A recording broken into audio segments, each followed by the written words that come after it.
Hi, family, come up on in here. I know it's a little early.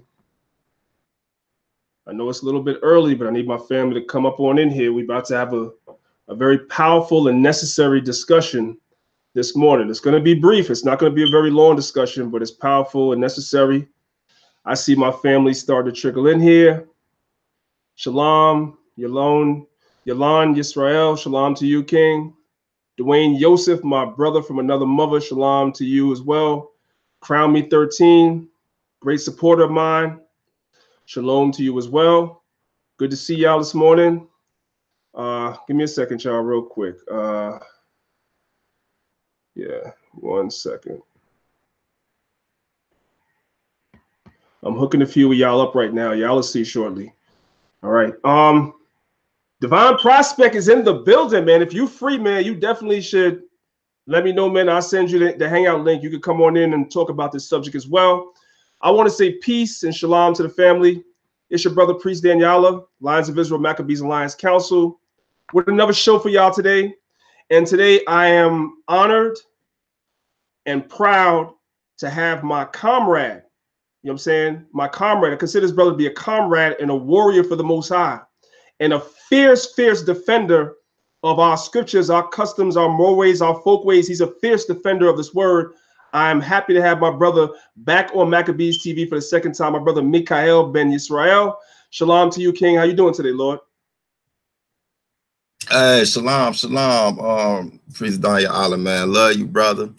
As usual, it's always a good thing when we hook up, man. You know, it's a beautiful thing for brothers to dwell together. And, you know, first and foremost, I give all praise and honor to the Elohim of Abraham, Isaac, and Jacob. You know what I'm saying? And his son, Jesus Christ, our high priest, our Mashiach. With that being said, you know, yeah, man, it's just, you know, we hook up when we got to, and usually when we hook up, see, they don't know from the old Hebrew war machine days, man, we do damage. But I think some people didn't forget about that, got a little beside themselves. You know, it's a lot of arrogancy going on in these YouTube streets. And so, you know, just tell you, man, you shouldn't wake up a young lion. You know what I'm saying? And we're going to address some things, because the one reason I got on here, you know, because you got cats that's literally making a living off of being a parasite to the Hebrew Israelite community. Anybody that know about Hebrew Israelites, that know anything about us, you will know that, yeah, there's different demographics of us. There's different fractions of us. All of us do not express the exact same beliefs. The one thing we do have in common is that we are the holy people of the Bible by bloodline and history. And, you know, and it's people that would try to exploit that sometimes when they see the differences.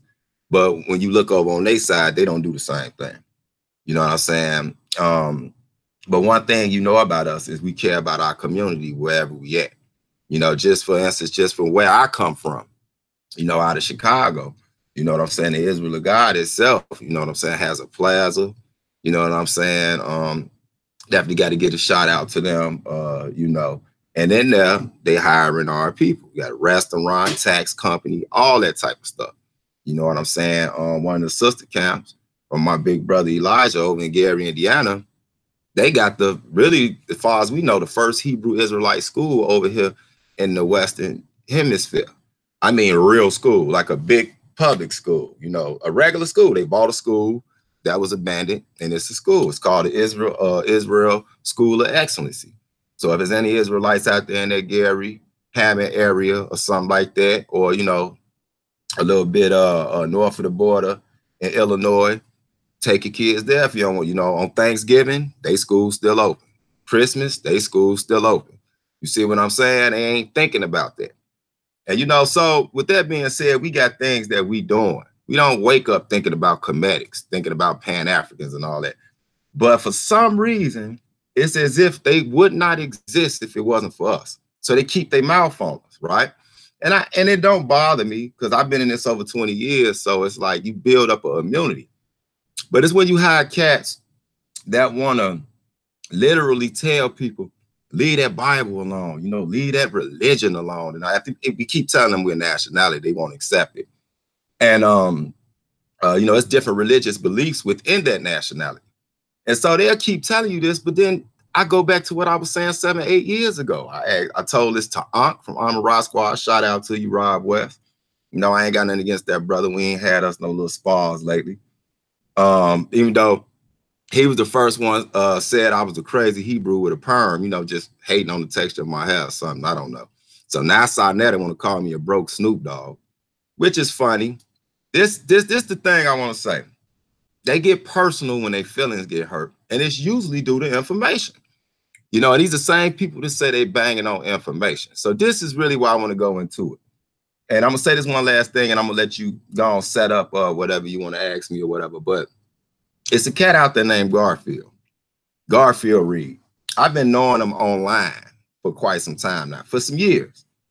And so, you know, the brother do what he do. He always claimed to bang on the Hebrews, bang on the Bible. One minute he say the Persians wrote the Bible. I think it's the Sumerians, the Babylonians. It'd probably be the Turks or the ancient Atlanteans wrote it next. But the whole thing is he has some type of obsession with Hebrew Israelites and with the Bible. And that's his thing. But what you find out with him is whenever you cut him, he gets personal. And he has a history of making personal attacks on brothers. He's talked about the captain's child. He's talked about the fact that y'all know I'm a writ open book. I'm still working on finishing my book from Vice Lord to Servant of the Lord, where I tell everything. I've been shot up multiple times, and the last time I got shot, I got put in a wheelchair. He likes to bring that up live and then clean it up and say, oh, but that's my brother. He does community work. No, man, ain't none of that. You know what I'm saying? It's just real snake tendencies that these cats got, and that's because they don't have the moral that we have, which is taught to us by the Torah or the Holy Bible, as you can say. So I just want to start off with that, bro. We can talk about whatever you want to because we ain't got too much time. 12 o'clock, I you know, got a meeting. And I just want to say, if anybody want to jump on here, we done with that. This is my message to you Hebrew Israelites. Stop trying to defend the stop defending the Bible with your back against the wall against these cats constantly. We've been doing it forever. It actually defends itself if you know how to handle it. But stop putting them on the wall. What do they believe in? That's what I want to do. So if you want to jump on here, tell me what you believe in and prove it. Because you got cats out here doing Thanksgiving and everything else, but they swear they got some type of Western African culture. See what I'm saying? We real about this. Y'all phony about it, man. So I'm gonna go ahead and go in, man. Shoot, All right, Khan. Well, I want to say first of all that we're fair over here, right? So you're supposed to hear both sides of the matter. So I invited Garfield to come on to defend himself, and of course he declined. You know, I know. They're more comfortable on their platforms where they could dictate everything. And like you said, put our backs against the walls and all that stuff like that. So, you know, it is what it is. He was definitely invited and he declined. So I'm hoping that tomorrow I don't hear no crying and nothing like that. But I know I will. And that's okay, too. It's no problem. All right. So let's just get right into it. And, you know, we'll probably hold on. Yeah, on that note, bro. Just go on with the spirit. On that note. I sent you that second clip I sent you. Just play the opening part. I'll tell you where to stop. Give me 1 second. 1 second. I'm trying something real quick. Because for some reason, just play the opening part. I'll tell you what. Say something, Mikha'el, real quick. Say something. Shalom, shalom. I'm trying something real quick. For some reason, just play the opening part. I'll tell you what. I might have to mute it. Shalom, shalom. I'm trying something. Okay. All right. So you want me to go ahead and play the clip, right? Yeah. That second one. This is the reason he won't come on here, and this is the reason he's not even worthy to debate me. Let me get the people a little red carpet before you play this, right? Mm-hmm. Now, this brother Garfield Reed, you know, from the so-called Dagger Squad, which I don't know who they've ever daggered. Matter of fact, who even owned the squad? I see a couple of sisters talking about credit repair and black cards and stuff like that, but I've never seen this squad. You know what I'm saying? It's like Santa Claus and the reindeers. But the funny thing about it is, you know, the brother always talking about debating and all that. This the reason I've been decided that he's not worthy to debate, because I was listening to his show about a month ago, and y'all can go find the receipt. where he literally said live on his show that years ago, Mikha'el, talking about myself, cut him live. Yeah, we had like a little mini debate. As a matter of fact, I'm gonna have that file probably pulled up tomorrow. It was on Debate Talk for You, Sal Showtime. Shout out to that brother. All praise to the Most High. You doing better. Your health is doing good. Sal is a good brother in the community. He went through a thing. We prayed for him, and the Most High, you know, brought him up out of that condition, and he healed him. So all praise to the Most High on that. So yeah, you know, that's how spookism y'all call it, but it works for us. You know what I'm saying? While y'all out here rubbing rocks. But look, right. And so the brother, you know, the brother Garfield admitted that on that show live on Debate Talk for You, I asked him some Bible questions, since he's supposed to be a historian, that he couldn't answer. And he said, Mikha'el got me back then, but if he tried it today, he would get me. So he's been pissed off at me ever since then. Because by then, I've already came to the conclusion he's not worth debating. The people that they call their top scholars over there have all been cut before. I used to beat up on Ankh for fun. You see what I'm saying? But this ain't nothing against Ankh. I'm talking about this dark Teletubby right here. So go on, play this, and I'm going to show you exactly why he's not worthy to debate. This should have counseled him out from any debates ever in the future. Play it, Karen. All right, now listen, y'all, family, I'm going to need y'all help. Okay, I'm going to need your help. Because lately I've been having, like I told y'all, I'm having some issues with this channel. For, you know, YouTube is messing with my channel. So lately when I've been trying to play videos for y'all been telling me that y'all can't hear it. So I'm going to go ahead and I'm going to try to play this video to see if y'all could hear it. Also, what I'm noticing as we're going along, y'all could hear Brother Mikha'el, but y'all can't see him for some reason. So YouTube is definitely messing with this channel for some reason. I don't know why. But I'm going to go ahead and try to play this video. And y'all let me know if y'all could hear it. If you can hear the audio on the video, press 1. If you cannot hear the audio, press 2. If you can hear the audio, press 1. If you cannot hear the audio, press 2. Okay, here we go. Qualification right there on the spot, and Jamar just busted out laughing. Audio, press 2. Here we go.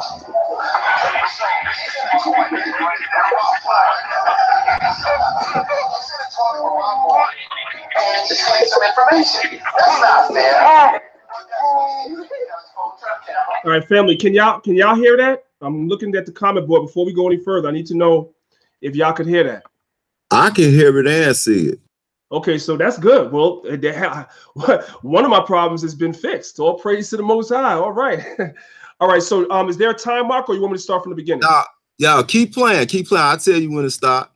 Okay, here we go, family. Here we go. I want y'all to look close. Watch Garfield's face when he... Now, this was Garfield in a debate, and he snuck off to the bathroom to ask for help, and he had a laptop. He got caught cheating. Now, I've never seen a Hebrew do this, ever in the history of televised debates. When this happened, he was the laughing stock. I said, oh, man, that brother should be banned from any debating, ever. That's never happened with me. Go ahead. Just watch his face, y'all.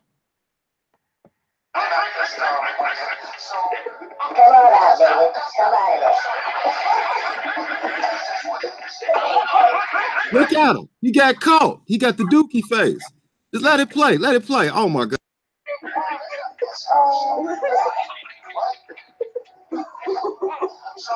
Well, I think a little laughing from the grave.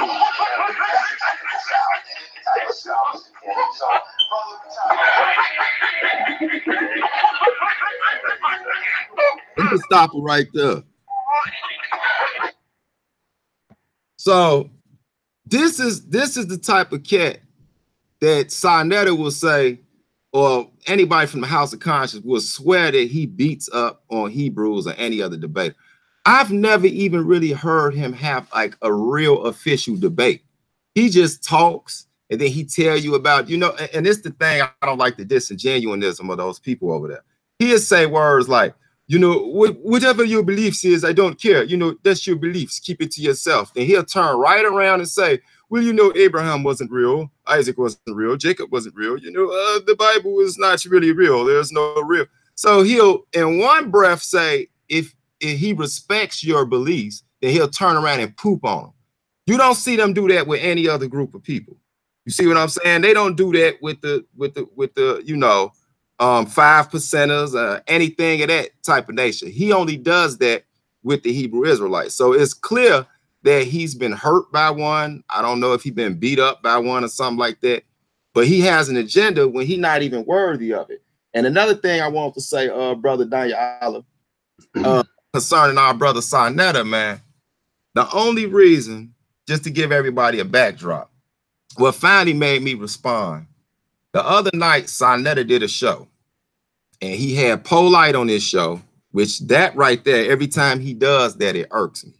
He has Polite on his show, knowing the shady checkered past that he had. He even stole from him out his own mouth. So I would never let a man on my platform that stole from me. I don't know where Sar's from.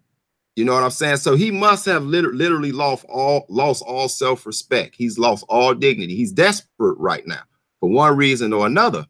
And so he had him on there and he had Nature Boy on there. Now, in order for you to make a person like Polite look good, who's done all these criminalities in our community, allegedly, you have to put him next to somebody like Nature Boy, who is the walking epitome of evil. Somebody that's having sex with animals, kids, trees, rocks, dogs, and everything else. So you have to put him next to him to make Polite look good. That should tell him something is wrong. This the same man that robbed him. So all I said in the chat was, man, bro, why do you get this dude even on here trying to be the moral compass for the dude Nature Boy? Both of them messed up. It's like choosing the less of two evils. He went in on me. You fake Snoop Dogg looking, why you were to call me a B and all that type of stuff. You know, just supposed to be one of our conscious elders, though. You see what I'm saying? Which I'm gonna let you ask me some questions, but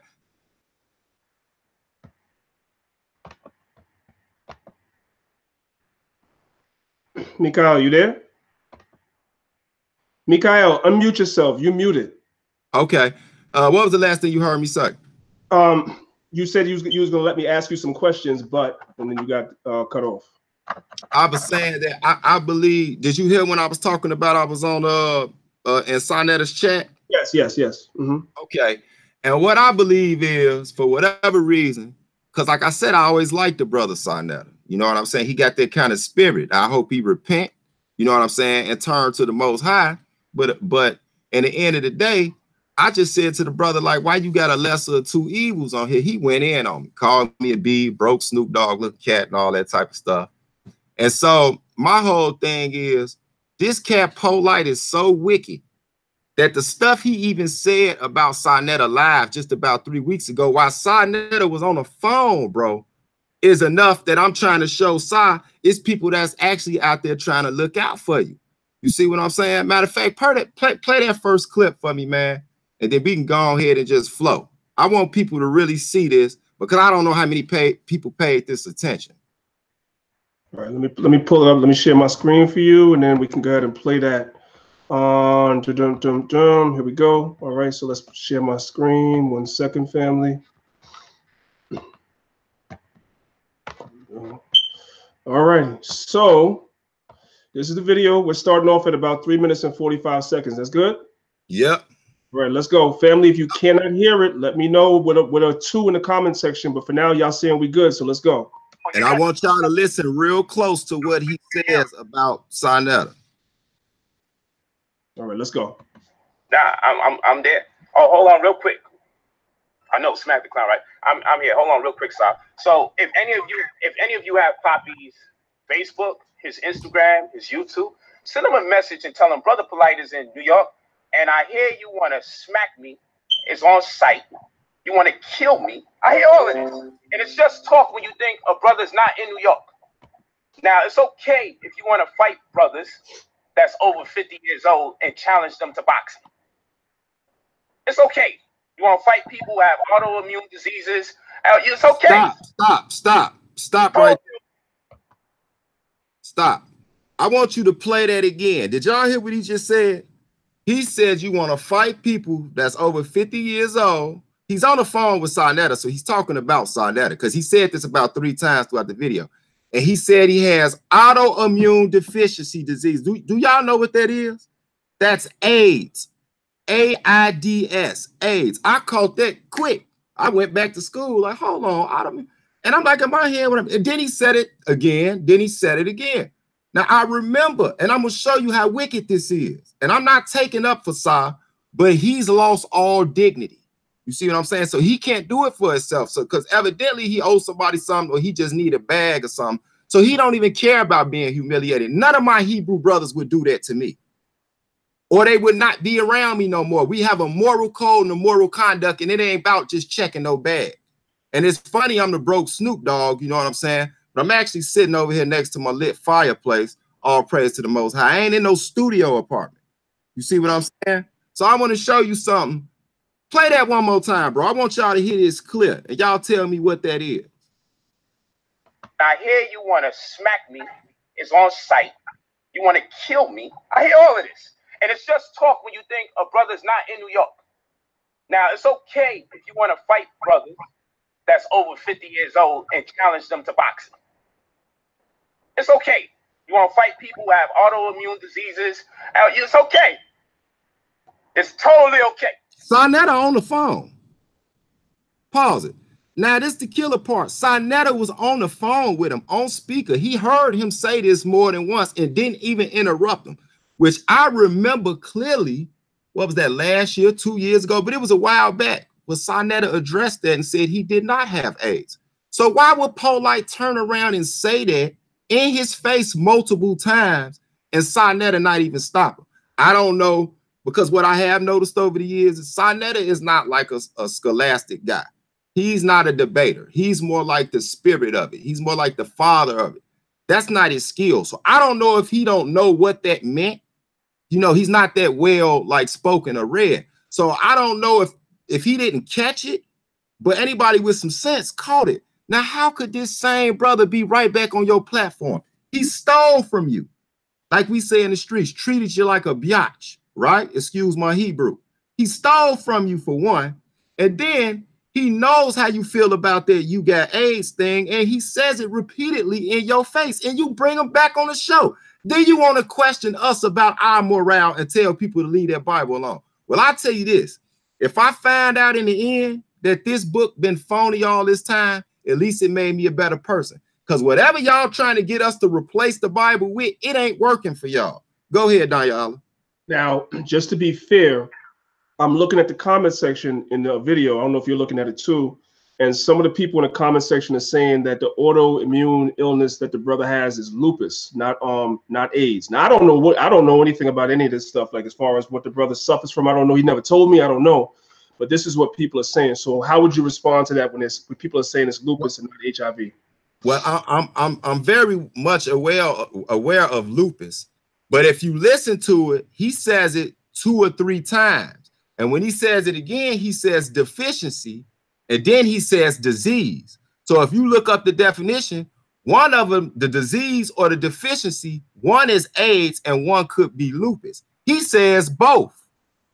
He never just said lupus. He could have just said lupus. So that's my response to that. And I thought about that when he said it, because I went and looked it up. I'm like, because, you know, you remember it in school. And I'm like, man, and I've never heard him say that he had lupus. I know people with lupus. He literally said both deficiency and disease. He says both. All y'all got to go to show them the comment, show them the channel that's on. All right. So all right. So I'm going to share my screen again. Just to show them the channel, because I want them to go back and hear the whole thing. It's a 30-minute video, but when you go to that, you're going to see the whole one. That's an hour and 30 minutes with the whole Polite ride. Watch you hear him say both terms, deficiency and disease. All right, so this is if y'all can see my screen, which y'all should be able to, this is the video, and it's on a channel called Indigenous Peoples Media Outlet. So y'all can check it out for yourself. And in the suggested videos on the side, there are other videos as well. So maybe one of the other ones is what Brother Mikha'el is talking about. So we're going to leave that there. Like I said, you know, Sonetta's never spoken to me about anything like that. So I would never speak about that, you know what I'm saying, on air myself. But I understand why you're doing it. Mind you, I'm only speaking on what Sa has addressed publicly himself. People made that claim against him. The doctor said that, but it wasn't true. So I'm gonna roll with him on that. You see what I'm saying? I'm just wondering why Polite be throwing these sneak shots. Yeah, that's a good question. So let's just get right into get right down into what we're here. The title of the video is the best tool for our liberation the Bible? Is it money? Is it atheism? Is it Kemet? We want to know what the best tool for our liberation is, because sometimes some of these debates that we have in the conscious community is frivolous and pretty much worth nothing. It doesn't really get us nowhere. Our people are in a destroyed state. Most I said our people are destroyed. So our people need liberation. So we need to know what the best tool is and take advantage of that tool. Now, we as Hebrew Israelites, we believe the Bible is the best tool for our liberation, obviously. What makes the Bible the best tool for our liberation, Brother Mikha'el? Well, first off, basically, we can keep it where we at right now. The scriptures we come with, as a matter of fact, I could say this real quick. This Psalms 111 and verse 10, it say, the fear of the Lord is the beginning of wisdom. A good understanding have all they that do his commandments. His praise endures forever. So one of the reasons that that this is important is because it can make the most simple person wise. And this is what we believe, and we've seen it. That's why you have Hebrew Israelites that's able to go toe-to-toe with people with PhDs. You see what I'm saying? In theology, seminary school, though they've never been there a day in their life. And that's because we have some type of code that he gave us that we live by and we stand by. And those laws, statutes, commandments, and judgments. You see what I'm saying? Now, within that, the chaos that you see going on in a so-called conscious community, you would not see that if they followed these. You see what I'm saying? Like I saw you on the show last night on Sonetta Show. Like I said, I still watch them. I'm just not gonna support them in no type of way. You see what I'm saying? And so, you know, that question keeps coming up. Now, within our scriptures, we got laws like, you know, stuff that you would think would be simple. You know, don't sleep with your neighbor's wife, of course. You know, usury. What's that? Usury. We can't commit usury. So we ain't gonna be over here taxing people. We ain't gonna be over here, you know what I'm saying, defrauding people. That's in the law. You can't commit fraud against people, which is what your boy Polite famous for. I was listening to the sister, I think her name is Akeisha Ali Shabazz, the lawyer sister. I was listening to her the other day, and just off, and of course this is allegedly, just off the calculation she came up with from the people she say sending her the receipts, it was, I counted damn near $100,000 worth of scams. It was a couple of $10,000 scams, a group of three, and this is from what she says, $3,500 scams, and that came to $100,000 scams. Now, if this enlightenment, because I remember I heard Sonetta say, how could you go backwards, Danyaahla? He said, you started as a 5%, and now you back in the Bible, you went backwards. What's funny to me is, if y'all had these principles that was in the Bible, Polite wouldn't be around. That's one. And it's bigger than just Polite, because it's a lot of people scamming over there. That's the one thing I'm not going to go into about Garfield. But everybody picks that, but I don't have no proof of that. And see, our principles tell us, don't accuse somebody of something if you don't have no receipts. You see what I'm saying? So I hear people say that. All I'm going to say is he's pseudo, he's su-su. You see what I'm saying? And he basically is obsessed with Israelites. He got some type of vendetta. We don't know what he believes in. So our scriptures is better for us as a community all the way around. It tell you how to treat your family. It tell you how to treat your, you know, your wife, your kids, your husband. It tell you how to treat your in-laws. It tell you sexual morale laws. It tell you fair judgment laws. It tell you how to deal with people in finances. It teaches agriculture. It teaches all of these things. There is no other book comprised that have all these together like that. Fine. So Brother Mikha'el, let me put you on the hot seat now. Go ahead. Hot seat now, right? Let me talk to you about some of the talking points that they have against the Bible. When you look at our community, right? And Chicago is a perfect example of what's going on with our people, because everything I'm going to mention to you is going on in Chicago. We're the last hired. We're the first fired. We're number one in just about every daggone fatal disease known to man. Heart attacks, high blood pressure, you name it, everything. Cancer, everything. You know what I'm saying? We're living in some of the worst neighborhoods in our community. Our communities are drug infested. Our families are broken. Men fight against women. Women fight against men. Half of not more than half of our boys are either practicing homosexuals or have effeminate spirits. Right. You know, I mean, the list goes on and on and on. Black people are under a lot of curses. And so what they're saying is that if God loves us as a people, as much as he says, why is it that our people are under all these curses? What type of God would put his chosen people under all these curses while you have these other nations around us prospering? How would you respond to that? Okay.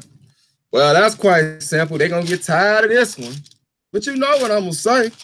And I mean, I don't have to be so generic with it, but all you got to do is read Deuteronomy chapter 28, which they hate so much.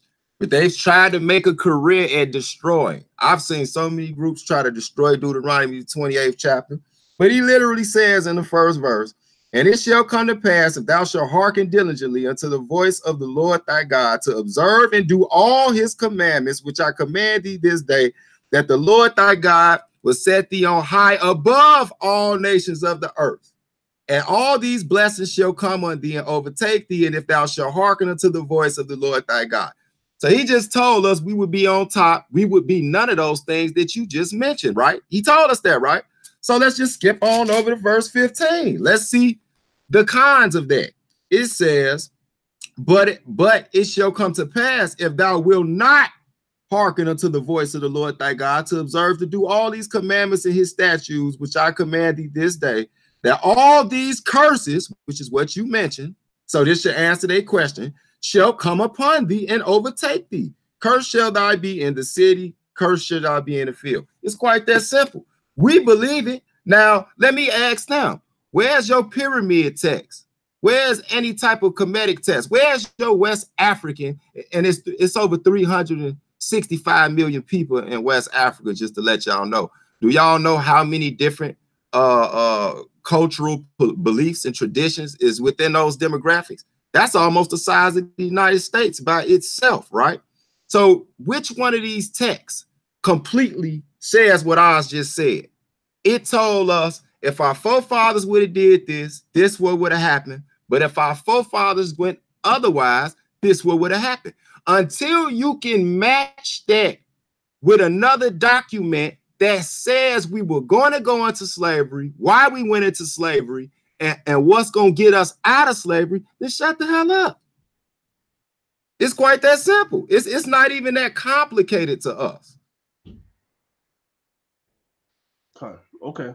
So basically, what I want to ask you next is about the financial part, right? Because there's this thing now going on. There was a brother on his channel the other day.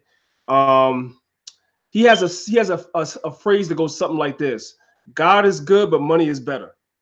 And basically, the premise that they're pushing is that right now, Black people need money. We're behind economically. We need to provide our people with jobs and finances and things of that nature. And that's what we need to be focusing on, and not focusing on the commandments. Now, to me, that's ass backwards, because how can you give Black people money when Black people don't have the education to know what to do with the money? Black people don't have financial literacy.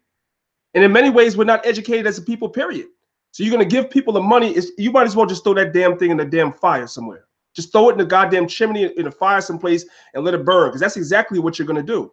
But when it comes to finances, why is money and finances not the key to our liberation? Why is economics not the key to our liberation? Why is it the Bible? Oh boy, this is so simple. And again, in that exact same chapter, verse 43, the stranger that is within thee shall get up above thee very high, and thou shalt come down very low. He shall lend to thee, and thou shalt not lend to him. He shall be the head, and thou shalt be the tail. So that literally just told us that all these foreign nations that's around us will be financially stronger than us. They'll be able to lend to us, like own banks and all that type of stuff, credit places and all that. But overall, we will not have that. We have a bank here, a little something there, but overall, we won't have it.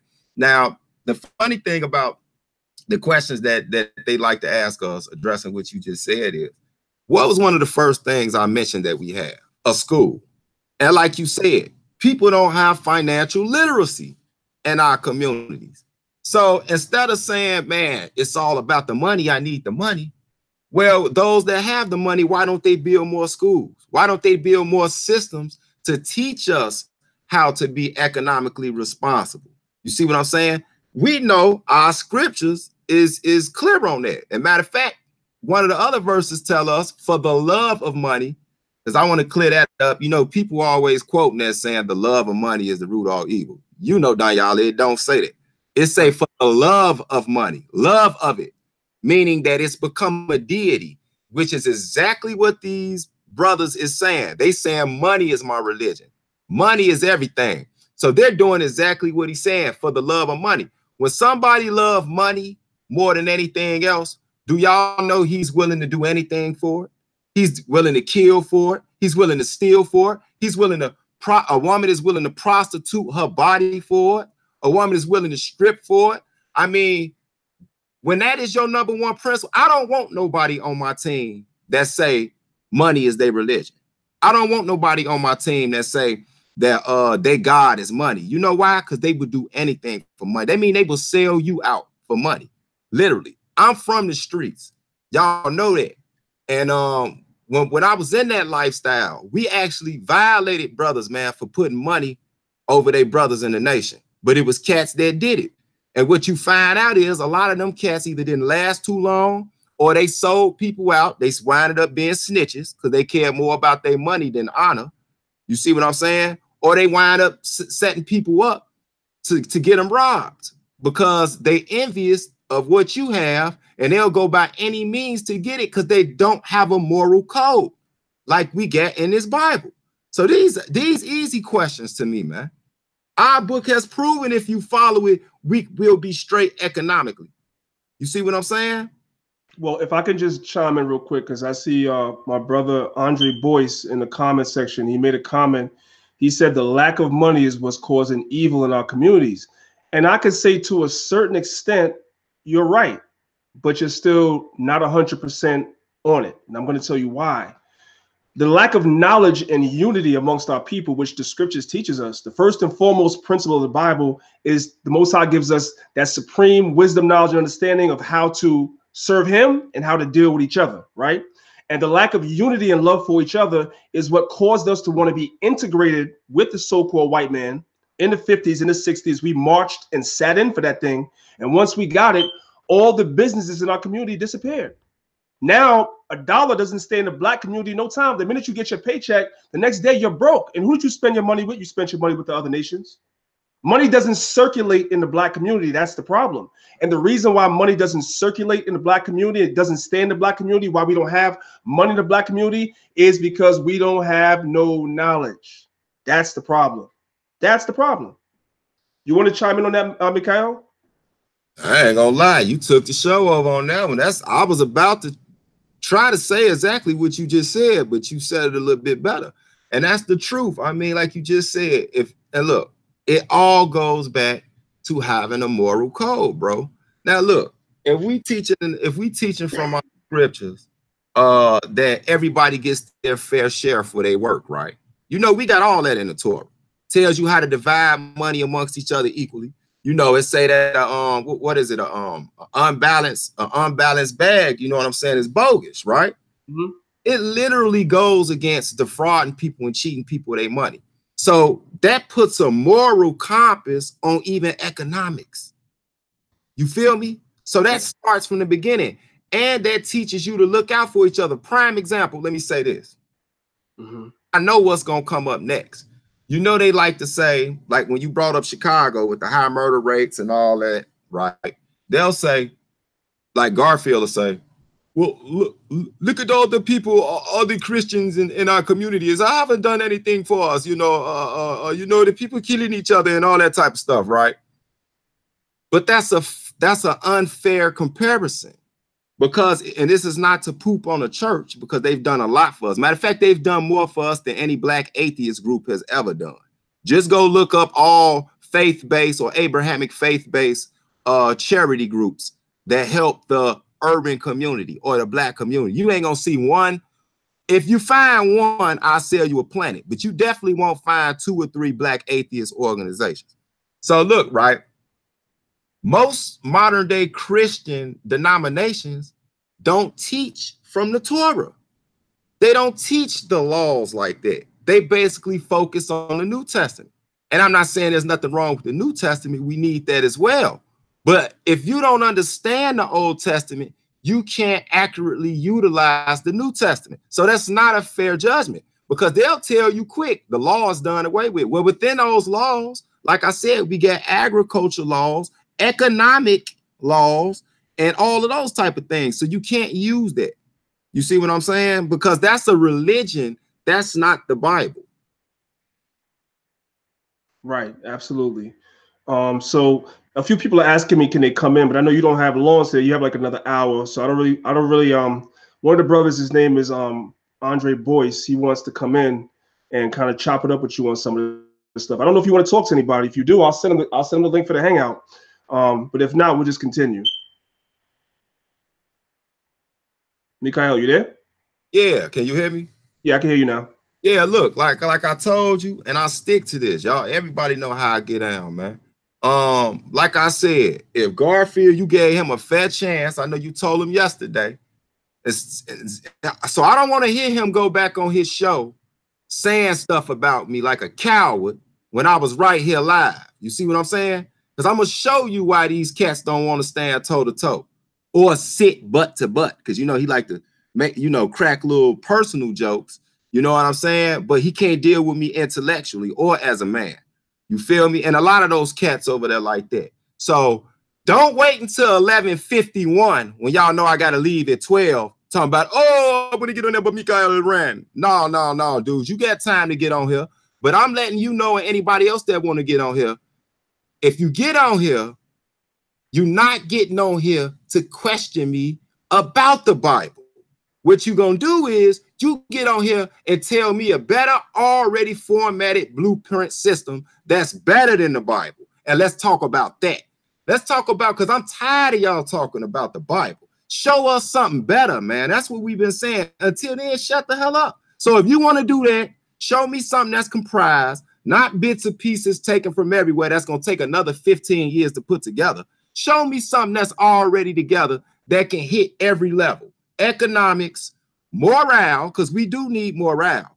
Because if we did not need, because you know they like to say this too, Don. So he can get on if he understand what I just said. If he getting on here to debate the Bible, which we beat them up on that all the time, then you wasting my time.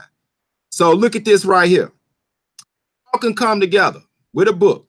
I thought it was the Maximus of Ptah-hotep, but I had to show Jabari that was more chauvinistic than the scriptures will ever be. But that's another story. Y'all can check that out on my Hebrews in the Hood channel when we busted him up on that.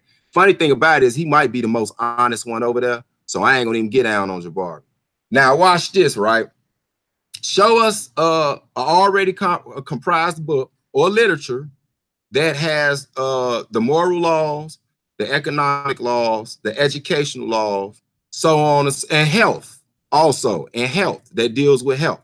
Show me that, and then we're gonna go ahead and talk about that. So if he want to come on, he can come on. But if he getting on here to try to debate the Bible, you know, that's gonna be a waste of time.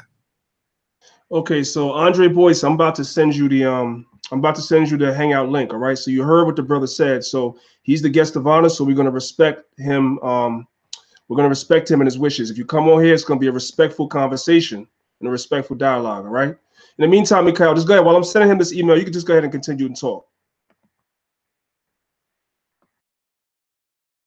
Okay, can you hear me? Yeah, I can. Go ahead, bro. Okay, and like I said, man, to get back on subject, the brother Garfield said things about, and I know my brother H.O.K, he ain't tripping off of it, but he said something about the brother Child. I think he said something about Q Butter. He said something about me getting shot up and put in a chair. And like, why do that come up when we're literally talking about history? We're talking about, you know what I'm saying, a scholarship type stuff. This is how emotional these dudes are. You see what I'm saying? And then what's funny to me is somebody like even our beloved brother Sinetta. That's why I say the brother tripping, man, and ain't nobody over there trying to protect him.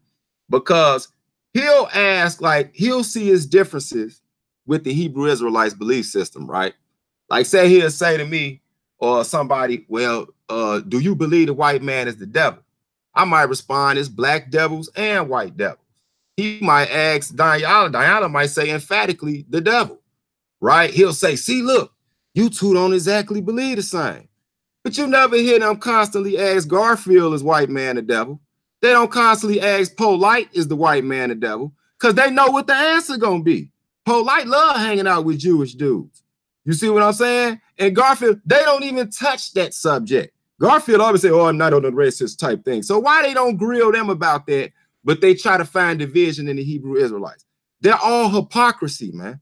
They're all hypocrisy. And another thing I want to show, let me see. Oh, I had wrote this one down. This was something that caught me the other day. It says, let me see. Okay, here we go, right here. Sinetta has said something to you yesterday when you was on the show, right? He was talking about your spooky God and all that type of stuff, and how no mystery God ain't ever did nothing. Now, they always bring this up. But do y'all realize these the same cats that'll turn right around in the same breath and say, well, they got it from the ancestors, or they spoke to the ancestors, or they call on the ancestors? Jesus Christ, yo, bro, I got it. Yo, you on it. You are on it 100%. Yo, I've been saying this for the longest. That's the spirit. Because when they say their ancestors, I'm gonna be like, where's the realm of the ancestors at? They always talk about the ancestors. Well, where's this? Because that's pseudo, that's spooky. If you can't prove what the realm of the ancestors is, you're always talking about, then you just as spooky as you say I am. And they don't even realize that. But I was kind of holding that ammunition though. But you already brought it out. Bro, I'm sorry, like you said, it's the same spirit, because I didn't even know you was gonna go there. But yeah, let's make a comparison. We already telling y'all the being that we believe in, or the deity that we talking to, is a spiritual entity. It's a celestial being, or he's a celestial being, right? So it's up to you to believe that or not. But you can't criticize me for that and then tell me you talking to somebody that's dead. Like, they literally, their corpse has rotted away and they're in the ground. Then my next question is, if you speaking to your ancestors, Garfield or Polite or anybody, even Jabari, if you speaking to your ancestors, I got a question for you. What language are you speaking to them in? Because I don't think none of them spoke English. When they was in West Africa before we came over here, how many of them spoke English? Or is you speaking click to them or something like that, or one of the indigenous languages over there? Huh? Or do you got a translator? Like, when you speaking to them, do you have like a spiritual translator, like another dead person that was bilingual, you know, doing? So you don't call that spooky if that ain't spooky. Like that literally would be equivalent to me going to the grave right now, where my father is, and just look down at the ground and start talking to him and expect it to respond. So, you know, they real, you know, hypocritical with that type of stuff. And then it was something else he said to you. I think he said, because I had wrote this one down when he said it. He said, oh, yeah. I ain't gonna say that one. This is the white man focus on the Bible. Oh yeah, he said, you know how you know the white man knows that the Bible is BS? He said because he gave it to us and it's free, it's everywhere, basically. Do you know how stupid that logic is? That's like saying a gun is not lethal or a gun is not effective because they got gun companies and it's guns everywhere. That makes absolutely no sense. It's the same book that they turn around and say they oppressed us with. So how can you oppress somebody with an object that has no power? It's a retarded logic that they have over there, to the point where I don't even think they think before they make some of these statements. And then the last thing was he said, oh yeah, you know, and then they talking about, he asked somebody how far back does the Bible go and all this type of stuff. Man, come on, man. They ain't asked Polite how far back his hairline go though. No, I ain't gonna even go there though. But go ahead. It's the same circular reasoning that they deal with. It's just called circular reasoning. It's the same questions that they ask over and over again. And they ask it to people until they get somebody that says something that they feel like they could take advantage of, and then they just start, you know, doing what they do. But sometimes you just have to deal with them with logic. You know what I'm saying? And let me just make sure, brother Andre, I sent you the link again. So I'm kind of like, while I'm talking to you, I'm kind of looking in the chat to make sure that you actually got it. But you know, just to expound on what you said earlier, because you and I were talking about it before we came on live. You know, when somebody says, this goes for everybody in Israel in general, or anybody that's a faith-based believer, you believe in the scriptures, this goes for you. When somebody tells you that you should put the Bible down and pick up your traditions, your original so-called African spiritual traditions, right? You be like, okay, that's fine. But here's what the book that I've been dealing with, you're telling me to put down. The book that I'm dealing with says that if I kill somebody, I got to be killed. If I commit adultery and take my brother's wife, I have to be killed. If I steal from somebody, I have to restore what I took from somebody. And sometimes you have to restore double to somebody what you took from them, et cetera, et cetera, et cetera. We have laws, and we also have judgments for breaking the laws. Now, I'm constantly hearing from these so-called African spiritual systems that they also have laws and commandments. So as Brother Mikha'el brought out, if you're going to tell me I'm going to join a West African spiritual system, I would like to see a codified, which means set in order, in an orderly fashion, a codified set of laws written down that says this is what you do, this is what you don't do. If you do this, this is the punishment for doing that. I want to see that. I have yet to see that from any of these guys. I'm not talking about no oral tradition. I'm talking about a codified set of laws that's written down that everybody in that society must follow. Same thing goes for Egypt. Every time that you ask them about the law, where are the laws in Egypt, they tell you, well, you can find some in the pyramid text. You can find some in the coffin text. You can find some in the book of Going Forth by Day. You can find some in the book you just said, man. The maxims of Ptah-hotep. You can find it all over the place. Well, first of all, that's chaos. That's chaos, because that means it's not codified. It's not set in order. Secondly, the everyday average Egyptian didn't have access to those damn books. So how was they supposed to know what laws to keep and what laws? That's confusion. It's a bunch of nonsense. So if you're going to tell me to leave my Bible, you need to bring me something that is superior to it. And then you have a point. But these guys have yet to provide that. We've been asking them for years. Where's the laws? Oh, I know, the 42 laws of Ma'at. Let's talk about that. That's a misnomer. A lot of y'all brothers and sisters in Israel, the laws of Ma'at are a misnomer. Those are not laws. Why do I say they're not laws? Because those are said after you die. Those are what you call declarations of innocence. That's what you're doing. You're standing before the so-called gods of Egypt after you died and declaring yourself innocent of doing all those things. Those are not laws. That's a cop-out. I want to see the laws in Kemet. That's what I'm waiting for. And we've yet to see those. You want to chime in, Brother Mikha'el? Yeah, man, you just took it to the next level with me right there, because that's exactly what I was thinking. It's like they want us to leave a structure to go into chaos. Hey, Ebony Knowledge, you said shaking your head. Okay, fine. So what are you shaking your head about? What did I say that was wrong? Correct your brother. What did I say that was wrong? I say that there's no codified set of laws in Egypt that I've seen yet. If I'm wrong, if they exist, all I'm asking you to do is tell me where they are. I want to see it. I want to see what the punishment was for killing your brother in Egypt. What was the punishment for that? What was the punishment for stealing in Egypt? What was the punishment for that? What was the law? What was the punishment for that? I want to see that. Right. And as a matter of fact, you know, like we've been saying forever, if they use the Mayat thing, you know, like, for example, where say I have not, you know, been with a man or laid with a man, right? I always said, well, you know, is that a man speaking or a woman? But if it's a man speaking, what is the law if he does sleep with a man? You never see that. Like, you don't see the penalty. Like with ours, it's cut and clear.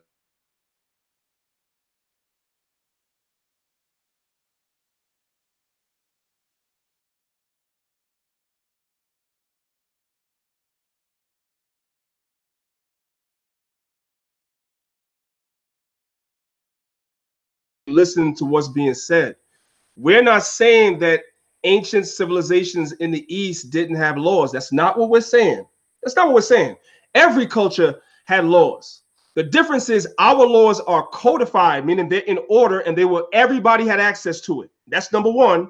And number two, there were penalties for breaking those commandments. Now, I keep hearing, and I'm gonna give it right back to you, Mikha'el. I keep hearing about all these laws amongst the West African traditions. I believe that they exist. I keep hearing about all these laws that were in ancient Kemet. To a certain degree, I believe they exist. The problem for y'all is y'all can't produce them.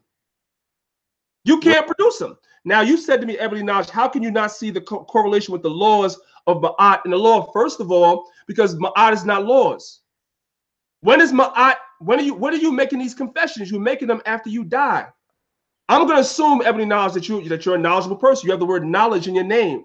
Those are not laws because they're said after you die. Laws is something that govern you while you're alive. And by the way, one last thing, I'm going to give it back to Mikha'el as well.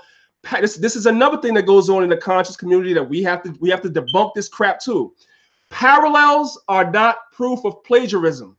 Let me say that again. Parallels are not proof of plagiarism. Just because you see something similar in Ma'at, in the confessions of Ma'at, that you might also see in the Torah, doesn't mean that the Torah came from Ma'at. That's nonsense. Because there's a certain code of ethics that all nations had. There's certain things that every nation has. There's certain things that's universal wisdom and common sense. We all know this. What we're asking for them laws. We want to know your agricultural laws in Kemet. We want to know your marital laws in Kemet. We want to know your your purification laws in Kemet. We want to know your laws for stealing. We want to know what was considered a sex crime. What were your laws on that in ancient Kemet? Etc., etc. What were your laws on adultery? What was your laws on pedophilia? What were your laws? And what was the penalties for breaking the laws? Those things are not present in the negative confessions or the declarations of innocence. I'm sorry if it bothers you. You put shaking your head, but you're not providing me with an answer. Go ahead, Brother Mikha'el. Yeah, that's basically the bottom line of it. Like, you know, with laws, you have penalties. Like, you know what I'm saying? With those laws, like every law you see set up on a book now, they let you know that what the penalty is if you break that law. I don't see that in Kemet anywhere. No. As it refers to her comparing it to the scriptures. I don't see that. And I like to just make a statement too about earlier. When I said, when you look at the long version of the video, that's an hour and 30 minutes, the one I was speaking about earlier with Nolight.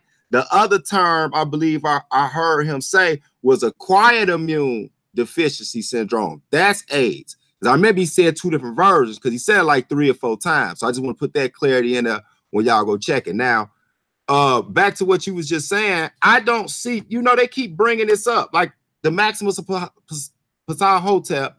And then if you look at Mayat and all that, just produce the penalties for making these transgressions against the laws of Mayat. That's all we want. That's all we want. And we'll shut up about it. We'll say, okay, they got some similarities.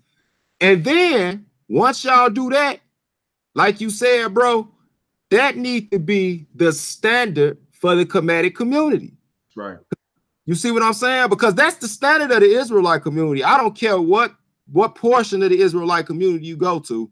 You know you're going to see brothers with beards that don't eat pork, that know not to cheat, take another brother's wife. They know not to steal from each other. They know not to lie on each other. You know what I'm saying? I'm not saying it doesn't happen, but normally when it happens, it's a penalty for it. You see what I'm saying? So now let me just say this, and I'm going to bring the brother in because I see the brother Andre is here. Let me say this, man, just to back up what Mikha'el said. And this is not to bash everybody. We just having real talk here. You know what I'm saying? When y'all have y'all real talk bash the Bible, we got to put up with it. So we're having real talk right here.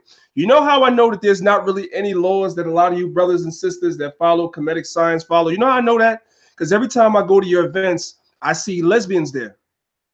Not only do I see lesbians there, nobody corrects them and tells them that their lifestyle is wrong. I was just about to go there. I see homosexuals there. Nobody's correcting them and telling them that spirit is wrong. If you will never listen good to what I'm saying, I'm going to pass it over to the brother that just came on. Listen good to what I'm saying. You will never in life, ever in life, go to a Hebrew Israelite event, I don't care what camp it is, Never. and see lesbians walking around freely and comfortable without somebody saying something. You'll never see that. You'll never see homosexuals walking around any Hebrew Israelite. I don't give a damn what camp it is. That I can say for sure. Hey, and before the brother speak, I hate to cut your knowledge, man, but to land back off what you said, right? As a matter of fact, you know, you see the homosexuals, you see the lesbians, but if you address it, a cat like Garfield will say, "Oh, you're a badiologist." So, meaning just the fact that you address it, he throws you into a homophobia or an undercover gay. But if I address a murderer or if I address a child molester, I'm not a child molesterologist. I'm not a murderologist. But if I address the homosexual, I'm a badiologist, right? I'm obsessed with it. And I'm going to tell you, that's their protective sodomite spirit they get. They like to protect sodomites. You know why? Because money is their God, Danyaahla. And you know one things about homosexuals throughout history. Go ahead. That's it. This is what got the tribe of Benjamin in trouble. Because they had sodomites in their territory, in their states, and they refused to kick them out. You know why? Because with homosexuals, they bring money. You rarely ever see a gay homosexual or a broke homosexual or a broke lesbian. You rarely find it. They bring money. So that's one reason they won't address homosexuals, because a lot of those hoteppers is around there with their hand bent and they supporting them. Come on, I'm not trading the Bible for that loose mess. Man, oh man, oh man. Listen, family, this is what I need for y'all to do, man. If y'all enjoying the conversation, no matter what side you're on, please hit the like button on this video. Like button brings in people from all over, lets them know that we live. They can come and join the conversation. My brother Mikha'el has about 35 minutes left. It's 12:25 right now. In my time, it's 11:25 his time. He has to be off 12 o'clock his time. It's in 35 minutes. So with that being said, I have another guest that asked me to come on to the live stream. So I brought the brother in. This is my first time actually communicating with the brother. The brother's name is Andre Boyce. So brother Andre, you can introduce yourself to the people, and then we can take it from there, King. Y'all can hear me? Yeah, I can hear you. You good? All right. So first of all, to you, Danyaahla and Mikha'el, I just want to say I'm humbled to be on your platform. And I'm definitely not gonna argue the Bible, because I feel it's a belief system like most of these books. But I will say this: I just want to say humbly, thank you for even allowing me into the conversation. And I'm almost honored that Danyaahla caught up on my slogan, which is God is good and money is better. Now let's get to that's you? Yeah. I didn't even know that was you. Wow. That's me. Let's get to the nitty gritty. Listen, I respect everyone's belief system. I was once a person who was in a belief system or a faith system. As you heard me say on Sanetta's channel, I don't care what your God is, but I understand what's going on, not just in this country, but around the world, because I've been blessed to see it. You understand where I'm coming from? And I've been blessed to experience it. And we are now almost a permanent underclass. We're about to go in the form of the dodo bird, bro. It's the same reason why my brother Mikha'el is in a beautiful city of Chicago, where you could turn one corner and you look like you in Shady Oaks, and then you could turn another corner and you look like you in Afghanistan, right? It's what's going on is that now. Listen, like you were saying lack of financial education, right? That's true, but it takes a group of us to illuminate what's really going on in order to educate us to be financially sound. You understand? For example, if I tell Black people all the time, if you're going to go to Christian church and if you're going to pay 10% of your weekly earnings and you're going to give an offering, you're supposed to demand of your pastor that once a month, out of those offers, that we take that group money and open up a hair salon, a chicken. I don't care what you open. But listen what happens. If your congregation consists of 1,000 members, and if 1,000 members was to give $20, right? That means now you open up one business per month without being in bank debt, without having to go to someone, without having to rely on someone. And I understand the first five I'm respecting your channel. The first 5 books of Moses, right? I understand it's a lot about dietary. It's a lot about brotherly relationships, laws and rules and all that. I get it. I'm not even disputing that. But what we don't understand is that, okay, faith aside, whoever Yahweh or whatever your God, or not saying Yah, but you understand what I'm saying, in the whole canon of religion or faith-based, practices. Right now, none of these people are coming to save us. Maybe I'm not, like I said, I'm not banging on the Bible right now. I'm giving you my side of the story. Maybe the skies might crack and maybe somebody might come to save us. But for right now, what's going on is that we are being extinct just by laws, by the government laws, by our lack of financial. We don't even have an opportunity. Like, most new job hires is 80% due to nepotism, right? Then you got to look at the fact that most of these countries have something that, I will give y'all one olive branch of the brotherhood things. Like, for example, like in New York City, as you from New York City, as I'm from New York City, Danyaahla, when you walk into Duane Reade, who owns it? The Indian people, the East Indian, right? You know why? Because when one comes over, they get a Duane Reade for 5 years, then they accumulate that money and hand it over to their next family member to come over from, and that's what they do. So they understand the practices and the power of wealth and what we call wealth transfers and money. I don't mind anyone having their religion. I left religion in 2013. I know y'all say the Hebrew Israelite faith is not a religion, it's a way of life. So I'm not, like I said, I'm not banging on the Bible.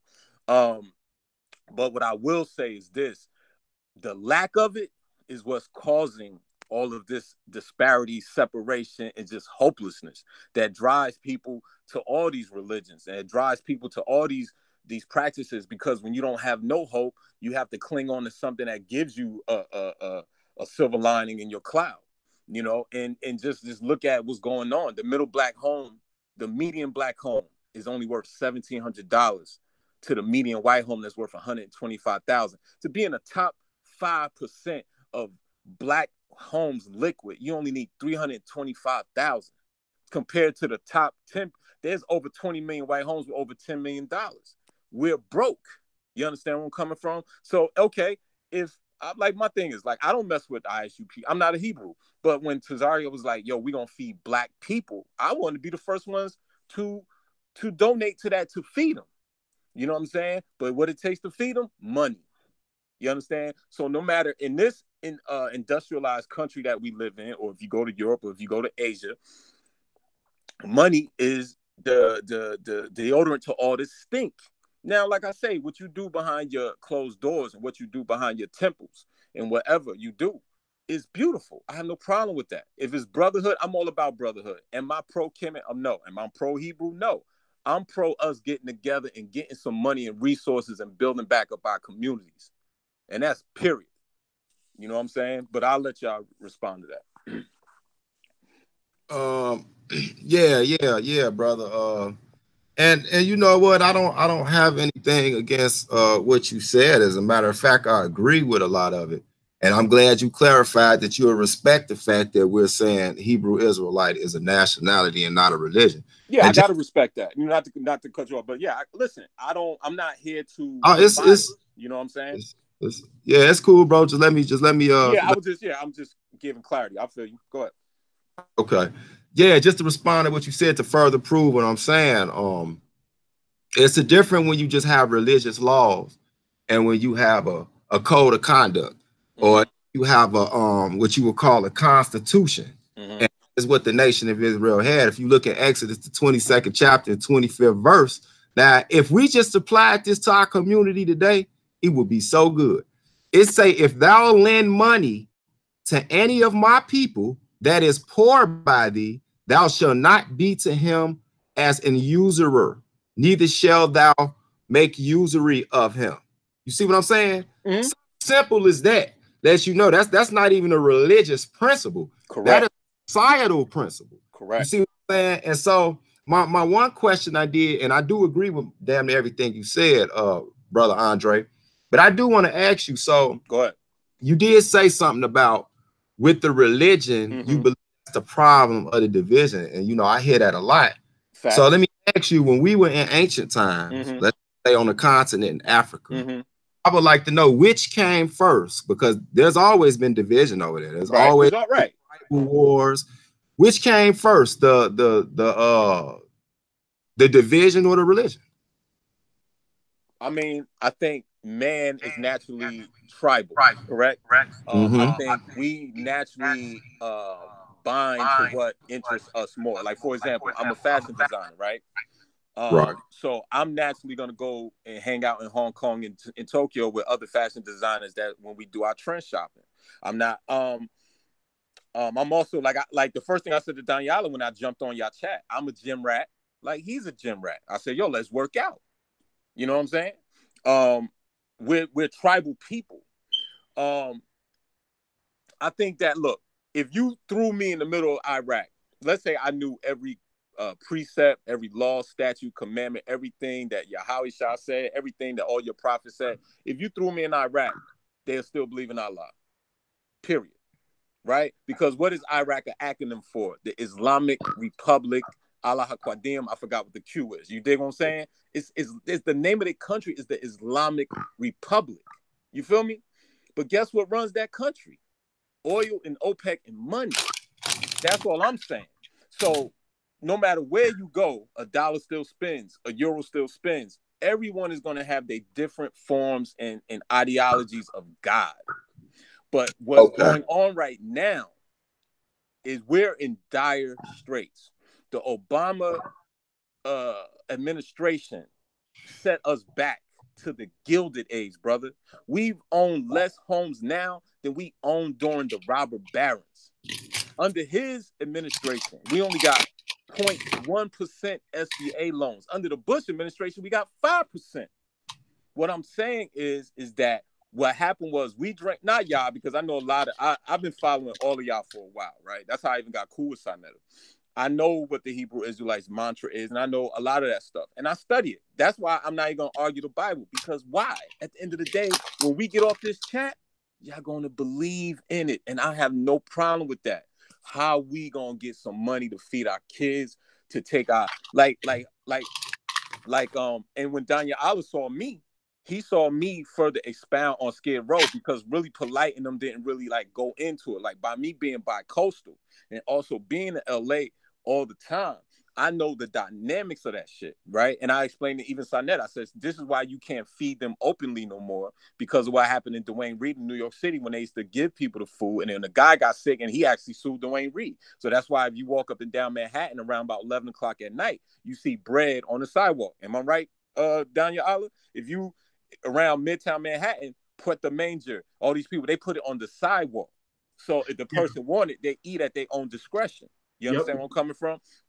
But to answer your question, you know, listen, we are just tribal people. You know what I'm saying? That's why it's easy to be a part of a brotherhood no matter what religion you are.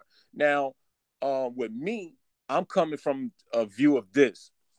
I don't have to bang on the Bible no more, because I've done that and it don't get you nowhere. I don't have to bang on the Quran, because I've done that and it doesn't get you anywhere. But what I do want to show people is the power of finances and the power of understanding wealth, because we have no wealth. Most Black families die, they can't even bury their mom and dad. You know, I was lucky. I was super lucky and fortunate to have 2 working parents and a nuclear family. That does not really exist, right? And people are more into their deities than understanding that we have to invest in the here now instead of the afterlife, because the afterlife we don't know until you go. Now that's a fact. Everything else is faith. You know what I'm saying? But to answer your question, I mean, listen, you have so many different opinions on Africa, right? Like, how do we know we from Africa? Blah, blah, blah, blah. Now you got the Aboriginals. Now you have this one and that one. The bottom line is none of that is getting us out of the predicament we in as far as being a permanent underclass. And that's just a fact.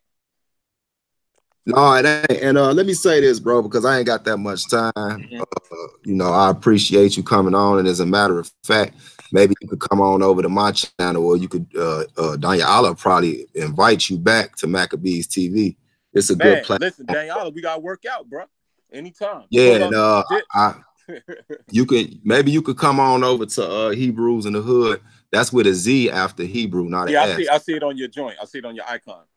Yeah, and we can chop it up on that level, because so this is not this already doesn't apply to you, because you are genuine, and that's something that, see, I'm versatile like that, because I'm a comedian the activists first. You Right, feel me? right. We You brothers know what I'm first. saying? You know what I'm saying? Yeah, I'm anti-gang violence activist. You know what Man, I'm that's saying? beautiful. Another community center soon with the blessings of the Most High, if that's His will, right? And so that's my thing first. So my thing is when I use the scriptures, make them practical. You know what I'm saying? I make them tangible. It's not about me beating you up about my belief. Right. Like if I didn't tell you it came from the Bible, a lot of people wouldn't even know. Right. You know, it's when I get dogmatic and I say scripture and verse. You feel me? Because I'm trained like that. But my whole thing is, you know, I asked cats like, I ain't gonna even name them no more, but the cat from House of Consciousness, I asked them about 6-7 years ago, I believe it was, can they find me one ancient African atheist civilization?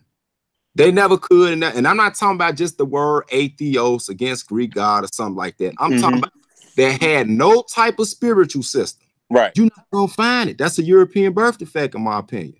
And that's not anything about them. That's just something you just start seeing this rise of black atheism. Look, you don't have to believe in the Abrahamic faith to have enough sense or you know, to say that there's a spiritual realm or even something that you don't understand and you respect that. You see what I'm saying? I'm not that pompous or tight to not understand that there's things outside of the realm of those that believe in the Abrahamic traditions. You feel me? Right.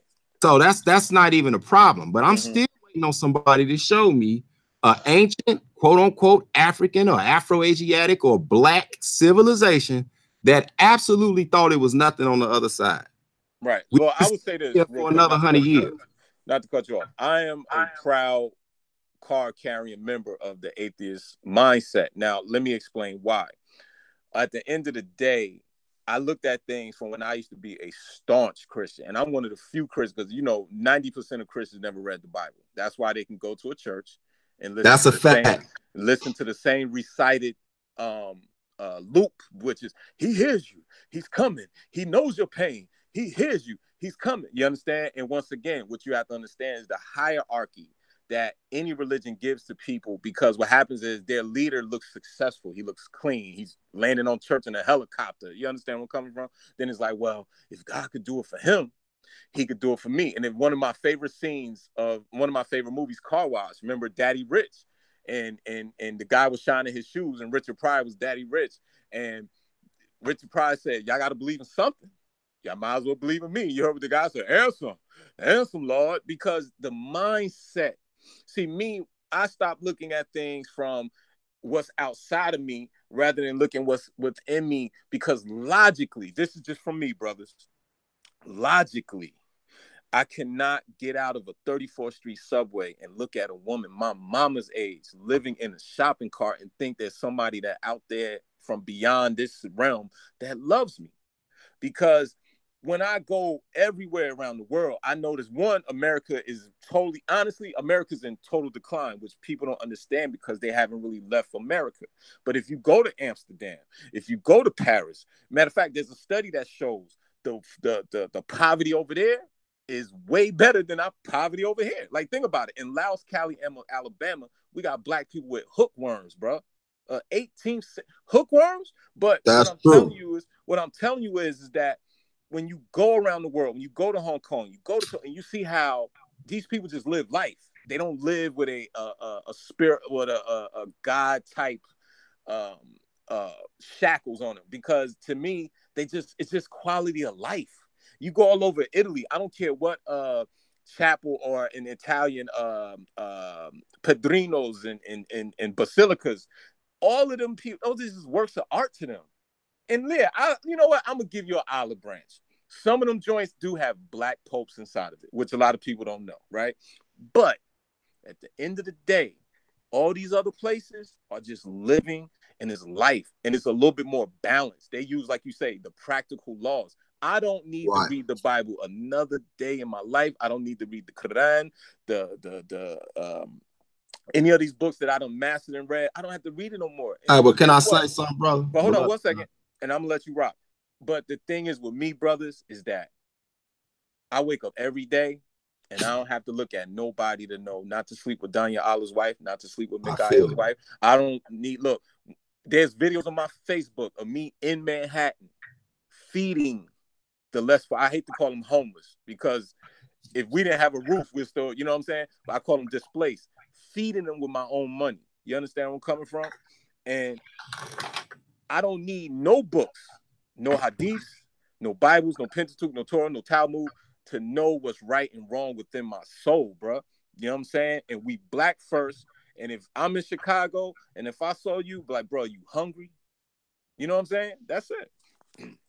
Okay, with that being said, and I thank you, brother. That's kind of the point that I was making. You know, I believe you're sincere, and there's a lot of people in the world who don't need a book to tell them that.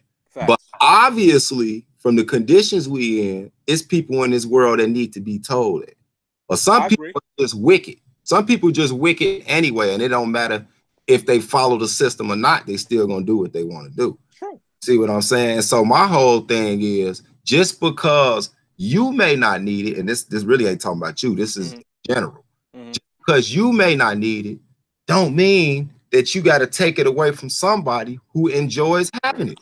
Now, that's one thing if they're being oppressed with it, like you have to believe this or else. That's the term shackles of religion. And another thing I would like to address, where you made a good point, was that people don't travel the world.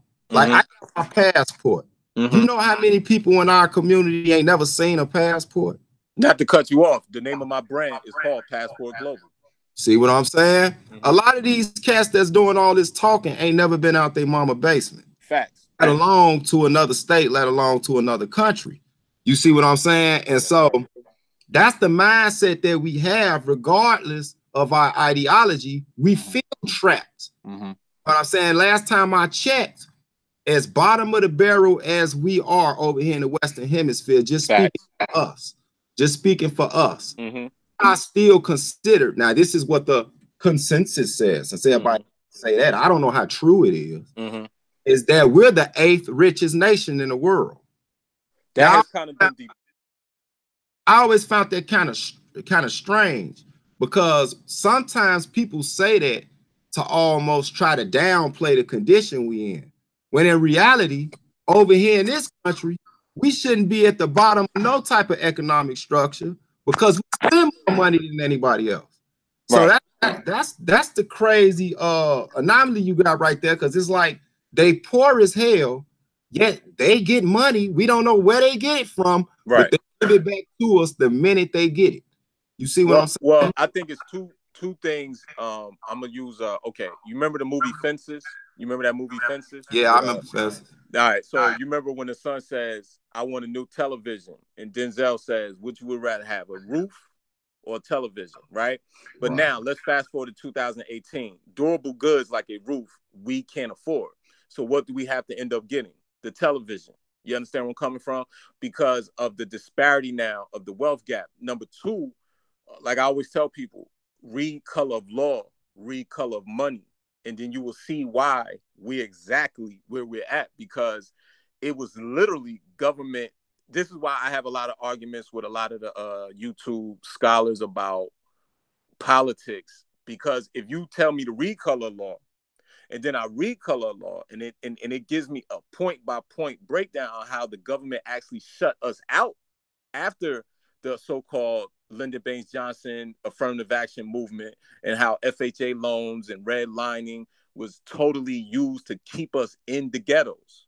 You understand where I'm coming from? Even to and you know, by being from Chicago, right? The most famous city project in the world, the Cabrini Green. But to think about it, we noticed, and it's been said a million times, it's called what? A project, because that's what it literally became. You understand? It wasn't even called at that time low-income housing. It was just called the projects, because they knew eventually it would tear us to shreds, because I'm gonna put all these people in one. How big was Cabrini Green? It was like a 4 mile radius, right? Something like that. It was huge, correct? Y'all hear me? It probably was about, I'll give or take up in that ballpark, because the biggest was like the Cabrini Greens, Robert Taylor, yep. To that nature. Yeah, they were the biggest high rises actually in America. Right. So you put all of us, all of our demographic in that place, and then what they sold. Now, mind you, after the 70s, what they started doing with that, then they started slowly peeling back all of the community centers that was surrounded by Cabrini Green. Remember, y'all had a certain amount of schools that orbited. Then they shut them down, and then everything slowly got peeled back due to Reaganomics, and then it became like one of the places where a cop wouldn't even go into. You know what I'm saying? So it's like when you look at the systemic plans that have been put into place to drive us into utter poverty. That's why I say God is good and money is better. Why? Because I'm gonna say, okay, you got God, cool, but I know more people with God than money, and the only way out, in my opinion, you know, I respect everybody, and the only way I feel that we're gonna get out, because I can't write Sprint, I can't write Con Edison and say God loves me, and because of these laws we're gonna win. They're gonna be like, nigga, your power is off tomorrow. You understand? And the one thing I learned from being around all of these demographics, I ain't gonna call them because, you know, we on YouTube, we know who run it. By being around all these rich demographics, they use their religions as a mask for their business. You understand where I'm coming from? And that's why in the Bronx, right? How do they own all those tenements and all the in the 80s, right? And then they burned it down themselves. These people who claim they go, their Sabbath is Saturday, and they go and they read the Torah, and we don't turn the power on, then all the booby. Like, but these people are truly like raping us. And they did. You know what I'm saying? So that's when I say to us, one black person to another, if we don't get to this paper, we in trouble. And they making it more and more difficult through machination, right? One of the worst things that happened is Uber, because Uber took out your actually working rights, right? They can turn you off any day. Lyft, all these gig economy jobs and all this stuff that's like diminishing what made the black male and black mother nuclear home actually viable, because you didn't need a $80,000 college degree to make $60,000 a year. Now, a woman who graduates fresh out of college is actually in more debt than a black woman who got a high school diploma. A white man who dropped out of high school is worth more than a black man with his MBA. That's why we not winning. But that's it. That's all I want to say. I know you got moves to make, man. But thanks, Danyaahla and everybody. And I'm gonna stay on and just kick it with y'all. But whatever y'all want to say, I'm all ears, man. I'm humbled again to be a part of this. Unmute your mic, Danyaahla. Yeah, my bad. Yeah, brother. I'm gonna allow you to say some final words momentarily, but I know Mikha'el got to go. So, Mikha'el, let me see. I can't hear you. You went out. Your sound. Can't hear you. Yeah, my bad. My bad. So Mikha'el, it's 11:51 your time. So I want you to go ahead and close out, and then afterwards I'll allow Brother Andre to close out as well. Somebody else wanted to come up in here, but they couldn't get in. They had a question, so we'll get to them next time. There's going to be many more shows like this, but Mikha'el, go ahead and close out. Yeah. And on that note, we actually are already thinking about we already got something to do a part 2 on this. So I'll be right back. You know, one of these days, probably this week, he'll pick it when it's convenient for him. I will be having a debate on the 5th. That's Wednesday night on Solar Vision Debate League. I'm debating a brother. Now this is the fun side. Kind of not gonna go good behind what Brother Andre just said, but it's somewhat of a, I wouldn't even call it a theological debate. It's a societal debate, and it's against a brother named Bilal Ali. And we're gonna be talking about what's better for our society, the principles that's in the Torah or in the Quran. So I think that's gonna be pretty good for y'all to check out, because I believe it'll be edifying. It won't just be slinging religions back and forth, but actually taking out the parts of it that's like legislative or whatever. And I want to also make a statement again, not to lose focus of why we did this. My whole reason for responding is because I hear people say stuff all the time and I don't respond because we doing the work. Also check out our small documentary video we did called From Assyria to West Africa, where we go into the history, archaeology, and all of those things, proven from the ancient Assyrian captivity and the migrational periods of the lost tribes of Israel, how they got to West Africa, and subsequently how some of us came to America later on after that, right? How a lot of us did, as a matter of fact. And so I also like to bring up, I like to let some of the sisters know in the Hebrew community. It's a YouTube channel called Sister for Sisters, and it's spelled sister, S-I-S-T-A-H, number 4, sisters with an S at the end. Check that out. That's for the sisters, man, to get on there and break bread. And also, I will be making my Walls of Jericho YouTube channel pretty soon. I got the Walls of Jericho Have Fallen Facebook group. So if you on there, you can try to ask me to add you, and I add you on that. And I just want to say this, and pardon, right? When you look over there, one of my reasons I was talking to, making a message to Sinetta, because I mean, the brother just jumped out the building on me. He got in his feelings, and I understood why. Because anybody that know me know I'm a thoroughbred cat, and I care about my people first.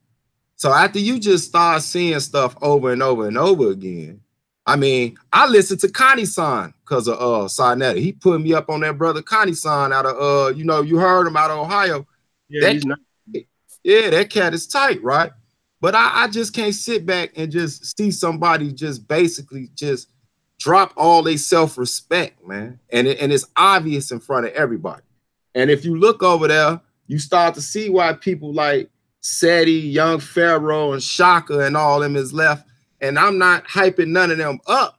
But at the same time, like the only one I see left over there, I can't say only one, but the one that's promoted the most, who truly seems to believe in what he's saying. And I do mean believe, because everybody believes in something.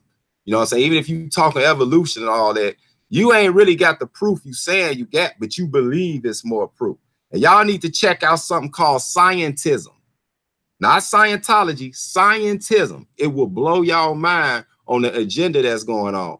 And unfortunately, it's jumped into the black community. And I truly believe it got something to do with the rise of the Hebrew Israelite movement. The last one left over there is Jabari. So it's only a matter of time before he leaves. You know what I'm saying? These are the type of things we can just see. You see what I'm saying? And they come to pass because people are not changing their behavior. It's only going in decline. And so, like I said, I better not see, which I know we gonna see it. You know it's coming, Danyaahla. Either tomorrow morning or tonight, them over there in Stagger Squad is gonna be making a video crying about this. You know what I'm saying? And I already know what they're gonna do. They're gonna make a video crying about this, but the chump had all day to get on here. And like this brother Andre got on here, he stood his guns. He believed. He gave us the premise on why he say economics basically over God or whatever. You see what I'm saying? And it ain't no mud slinging. It ain't no nigga talk on here, nothing like that. He don't hire the man onions to do that. He just like to go on there and act like he all this and all that. But if shown that the brother don't have no principle to stand on, is he into Vodun? Is he into what's the other one, man? Eurisha? Yeah. Ephah, and any of that. I mean, because you got cats just got through celebrating Thanksgiving. The cat said he had just ate a black Jamaican pie and all that. And he like, man, you know, that's my family. You know, I went over there to eat. That's like me saying, I'm not gay, but I just went to this gay club because some of my people was there. Come on, man. They phony with that kind of stuff.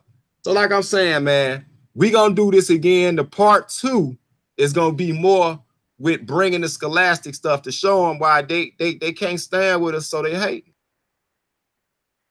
Absolutely, Mikha'el. Well, listen, I appreciate you taking time out your schedule to come on the show this morning. I know we were supposed to do it yesterday, but it didn't work out that way.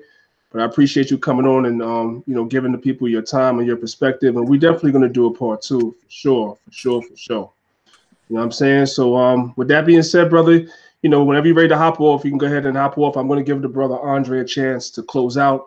And I do have a question for him, not really related to the conversation, but since he's into the whole economic thing, I just want his opinion on something real quick before we go. So I'm gonna let him rock out a little bit. And brother, whenever you have to jump off, just call me later, and we'll try to set something else up, King. All right? Yeah, man. Shalom to the whole house of Israel. Everybody watching. Check out Hebrews in the Hood channel. And with that, please. peace. Please, yeah, family, make sure Y'all subscribe. Now I see the brother done came on, and you about to be out of here. Yisha Moore, is that you? Yeah, it's me, King. Peace. Shalom. All right, now this guy got like 2 minutes. Mikha'el got 2 minutes. Oh, he hopped off because he had to go. He said he just said he had to go off at 12 o'clock.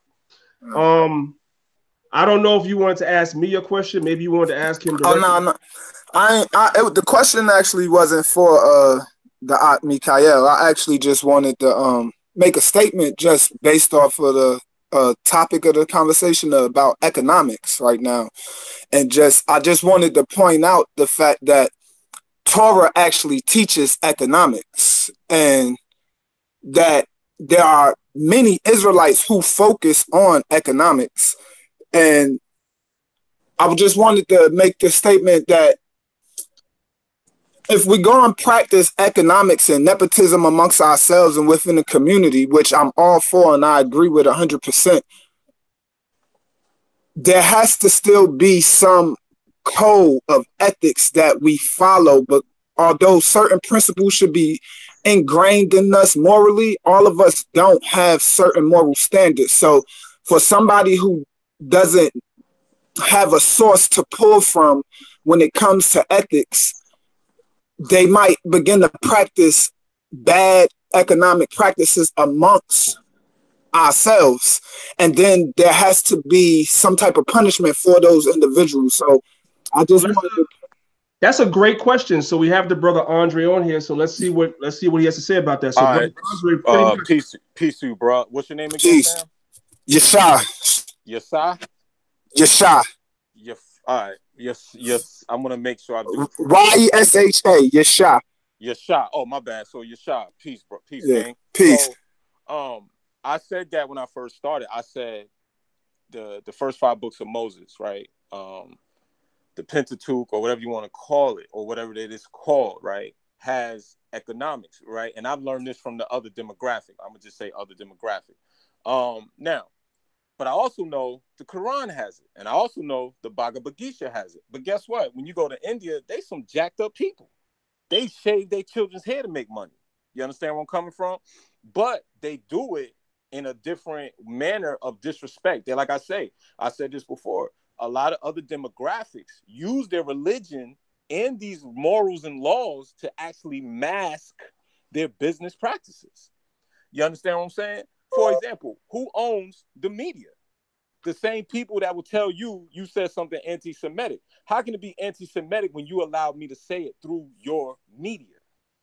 Understand that? You feel where I'm coming from? So yeah, I feel you. What I'm saying is this, and I'll keep saying it, right? I used to bang on the Bible and all these books. Not just the Bible, because I know all of it is it. But I also know that the reason why all of these books do have these laws is because all of these people at that time had to find ways of survival and how to increase their population in each of these places, right? And there's a way of them to build a nation. What I'm saying is, okay, I don't need any books to tell me not to screw Yeshua over. If Yeshua say, Dre, I ain't messing with that God is good shirt, but you got some fly stuff. All right, bro. Cash App or PayPal. Guess what? Within 5 minutes, you're going to see the delivery notice that Andre mailed out your product. You know why? Because everything in this world, even the God you serve, is business. I guarantee that. But like I said, for me, you know what I learned, bro? I go to the gym every day. So in my gym in Williamsburg, I go to Retro Danyaahla in Williamsburg on North 3rd. Okay. Now, you got it. The other demographic that y'all call the so-called you-know-whats, they're in there with their actual garbs on working out with me, right? But you know what I noticed, though? Because I cracked a few of their butts about their book, but I thought about something. I'm not going to violate my brother or whoever on their belief system when we could be getting some money. Because guess what? After I crack them on their book and on their lineage, they go home to a marble floor, brownstone, and Park Slope. And where I'm going home to. You know what I'm saying? I understand that everyone else are winning. And if that's why, if you look at politics, right, none of our politicians talk to us. You got a black woman, right?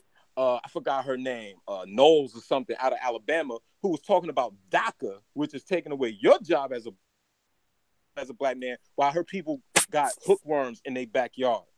But you tell me about DACA. You understand where I'm coming from?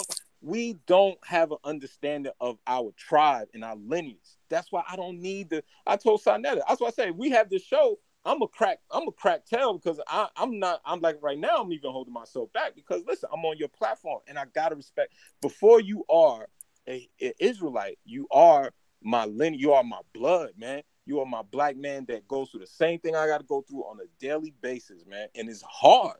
So we don't need to be, I don't need to violate you. And now if you come to me and crack me on, I'm gonna crack you back. But as far as economics and brotherhood, the only way we survive is understanding that.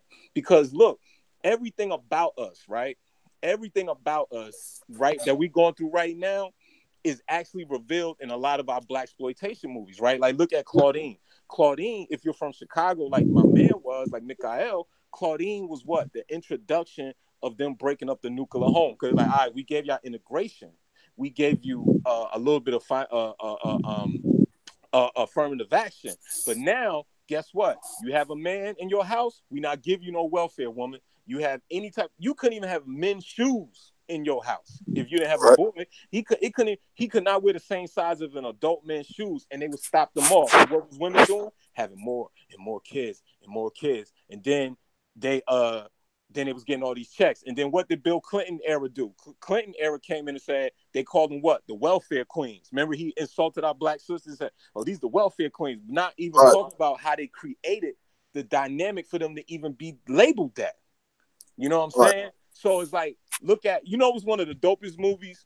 Is Dead Presidents. Let me tell you why Dead Presidents is the dopest movie. They gave it this whole narrative, right? Of the Vietnam War, and you come home to no job, and blah, blah, blah, right? But you know what that movie was really about? What did they rob at the end of the movie? An armored car. You remember when they were sitting at the table before, when they was planning on it, they said, yo, these dudes burning money. But if you look at when the Spanish dude got hit by that cop car, when the money went in the air, it said US dollar. If you go in your pocket right now, what does it say? Federal Reserve note, right? That movie was talking about them burning the actual US dollar and ushering in the Federal Reserve now, which runs our economics and our banking system. Why did John F. Kennedy get killed, right? For Executive Order 0.001, right? Which was going to bring back the US dollar. Right now, if you in your house and your mama's house or somebody like your grandmother and you find a chest full of money that still says US Treasury, you know that dollar's worth more than the actual reserve note you got in your pocket. You know what I'm saying? So people don't understand what's really going on. You know what I'm saying? So that's just my point. All right, so yeah, appreciate it. Oh, and shout outs to you, Danyaahla. I appreciate you allowing me to speak, bro. Yeah. So you said one thing you said to me was if I don't rock with the money over God's shirt and I decide to buy the shirt, so on and so forth. Right. You're gonna make sure once I send that money to that Cash App, the business, everything goes smoothly, I get the shirt, right? Goddamn right. Right.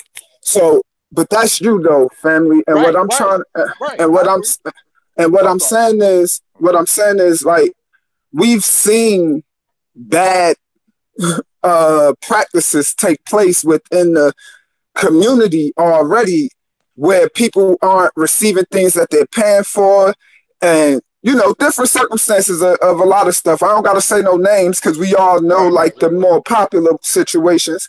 But what I'm saying is one thing about the Israelite community that I think that should be that probably don't get the respect it probably even deserve is the fact that if those types of things were to happen within the Israelite community, there's something that holds them, everybody accountable for those types of actions. So if it was to happen within a community, the elders of the community can come together and dish out punishment according to the Torah. You understand what I'm saying? I agree. And so the I believe the video is titled "What's Better." What is it? Danyaahla, to be exact, I don't know what it is exact, but it's the title is he's basically saying what's better for your liberation: religion, atheism, economics, or the Bible. Right. And so I do agree that economics is something though that has to be practiced. Like I teach it to my kids. You know what I mean? Like on top of Torah and the code of ethics and giving them history and all that, I definitely believe economics should be right at the top with all those things. You understand what I'm saying? I don't necessarily place one above the other, actually. But I do think like I said, for some of us, it's not necessary to have a book. You know what I mean? Some of us don't need a book because it's just like common sense and there's universal laws that's ingrained inside of us. It's in your code, in your DNA to just know this is my brother and I'm not, you know what I mean? I should practice moral practices with my brother. You know what I mean? But there are those of us who don't have any code or anything to hold themselves accountable, and because of it, that leaves them with the autonomy to do whatever they want to do, and feel like they don't have to answer to anybody, and because of it, we see a lot of bad practices, and that's just the only point I was trying to make. No, I agree with you. I'm my only, and I totally listen. I totally agree with all of y'all. I would say this though, right? Do you see why? Like I told Sarnetta when he interviewed me about 3 weeks ago, I said, Sarnetta, if we had finances and resources, right? Would we look? If me and you were walking down the street, right? Let me show you my point, and you're gonna understand exactly what I'm saying. You feel me? Okay. I said, remember, I always said, I don't need these books. I don't need none of this stuff, right? But I also said I was fortunate to have the nuclear home of a mom and dad who didn't use drugs, who didn't drink. My mom went to work. My dad went to work. I seen them, you know what I'm saying? And they took me to church, they took me to church, blah, blah, blah. But this is my point. If I said, if me and you, okay, not me and you, like Danyaahla is in New York. So let's say me and Danyaahla is working out every day. I'm here too. I'm in Brooklyn. Oh, you're in Brooklyn. All right, perfect. Yeah. So you know where Retro in Williamsburg. Williamsburg, yeah. Let's say me and you was at Retro, right? Every day, right? And then every day either I gave you something to eat or you gave me something to eat, right? But let's say we both fell on super hard times, right? And we ain't eat in 2 weeks. And somebody at Retro put one slice of pizza on that goddamn table. We might bump our heads trying to get to that slice, right? Because with lack of resources is what makes us like animals. You understand? It brings out your animalistic. This was where the term survivor mode come from, right? Even like, remember the show Survivor? It's like, how do you make, you know what's crazy, bro? When I first went to college, right? No, when I was in high school, the definition of economics when I was in high school in 1999 was called how money and resources are created and distributed amongst a landmass and the people in it. When I got to a certain degree in college, the definition of economics was like, how do a group of people deal with scarce resources? Right. Do you understand what they already conveyed into your mind? They're basically saying survival, bro. It went from how money is created and distributed amongst a group of people to where, how do a group of people deal with scarce resources? That don't even sound right. And this is why I say, when you have nothing, it's easier to turn to Yahweh. No offense, but it's easier to turn to Yahweh, Allah, Jesus, anyone that provides a certain amount of hope and structure to your everyday life when you can't depend on. Look, I work out with two dudes that are rich, right? White dude who's a president of a bank, the other dude who's one of the top heads at NASDAQ, right? Both of them left those jobs, but about 6 months ago, we in the gym, and my man Byron crying on my shoulder, oh, Andre, Chase is going to get rid of me, because he had implemented the system that you're seeing now in these banks where everything is automated. He was one of the dudes that actually created it. Then he said, oh, what I'm going to do, my house is $500,000 in Fairlawn, and my daughter's about to go to University of Alabama. You know what I said to him? I said, Byron, you're white. That's why, and I said, you know what's, Byron, 2 weeks, we're going to meet at Retro. You're going to still be white, and you're going to have a job. And guess what he's at now? He's president of Wells Fargo, traveling every 2 days. See, they don't even understand this stuff. Matter of fact, this is going to hit right at home. by me being a designer, sometimes I can't go back and forth to Hong Kong, right? Especially because my father recently passed a year ago, and I was changing his diaper, feeding him every day. But condolences, bro. Man, I appreciate it. But right, so I had bought an embroidery machine for so when I can't make certain timelines with the factories, boom, I know I got a certain amount of product, right? You know what my man Mark said? He said, well, he looked at Byron, our friend got an embroidery machine. Do you want to lease his? I said, Mark, I just bought one. Yeah, but maybe, I said, Mark, see, I told him, I took him to the side, I said, Mark, I understand. That's wealth. That's how wealth thinks. Right. I'm not going to let this black man own his own machine. You know what I'm saying? And, right. and it's like it's just the dynamics of it. And like I said, it took me to get rid of a lot of things to even step forward and understand the big picture. See, we could talk about certain people. I on one hand, I don't think Garfield is a scammer at all. I think now, do I think he becomes I don't want to say arrogant. I think because I used to be like that, because I know all that stuff. All that stuff people propagate, I know. I keep to myself now because I'd rather build some bread with us than separate us. But the one thing I'll say is that sometimes we forget that. Like I have this saying: all that I know is all that I don't know. You know what I'm saying? Now, do I know some stuff? I could pull out my phone and show people stuff that would kind of dismantle anyone's religion, but it don't matter because we still broke. And until we get to some paper, and listen, you live in Brooklyn, bro. You seen what happened. Let's rewind. 2006, the cost of living in New York was not that bad, right? Now you got people who can't even live in East New York. They can't even live in the Ville. Yeah, that's a fact. Look at Harlem. Before the Clintons moved to Harlem, those brownstones were $5,000. And us not being understanding money and wealth, right? During the tech boom of the Clinton era and slightly post, we could have bought Harlem. Harlem right now looks like Babylon 5, bro.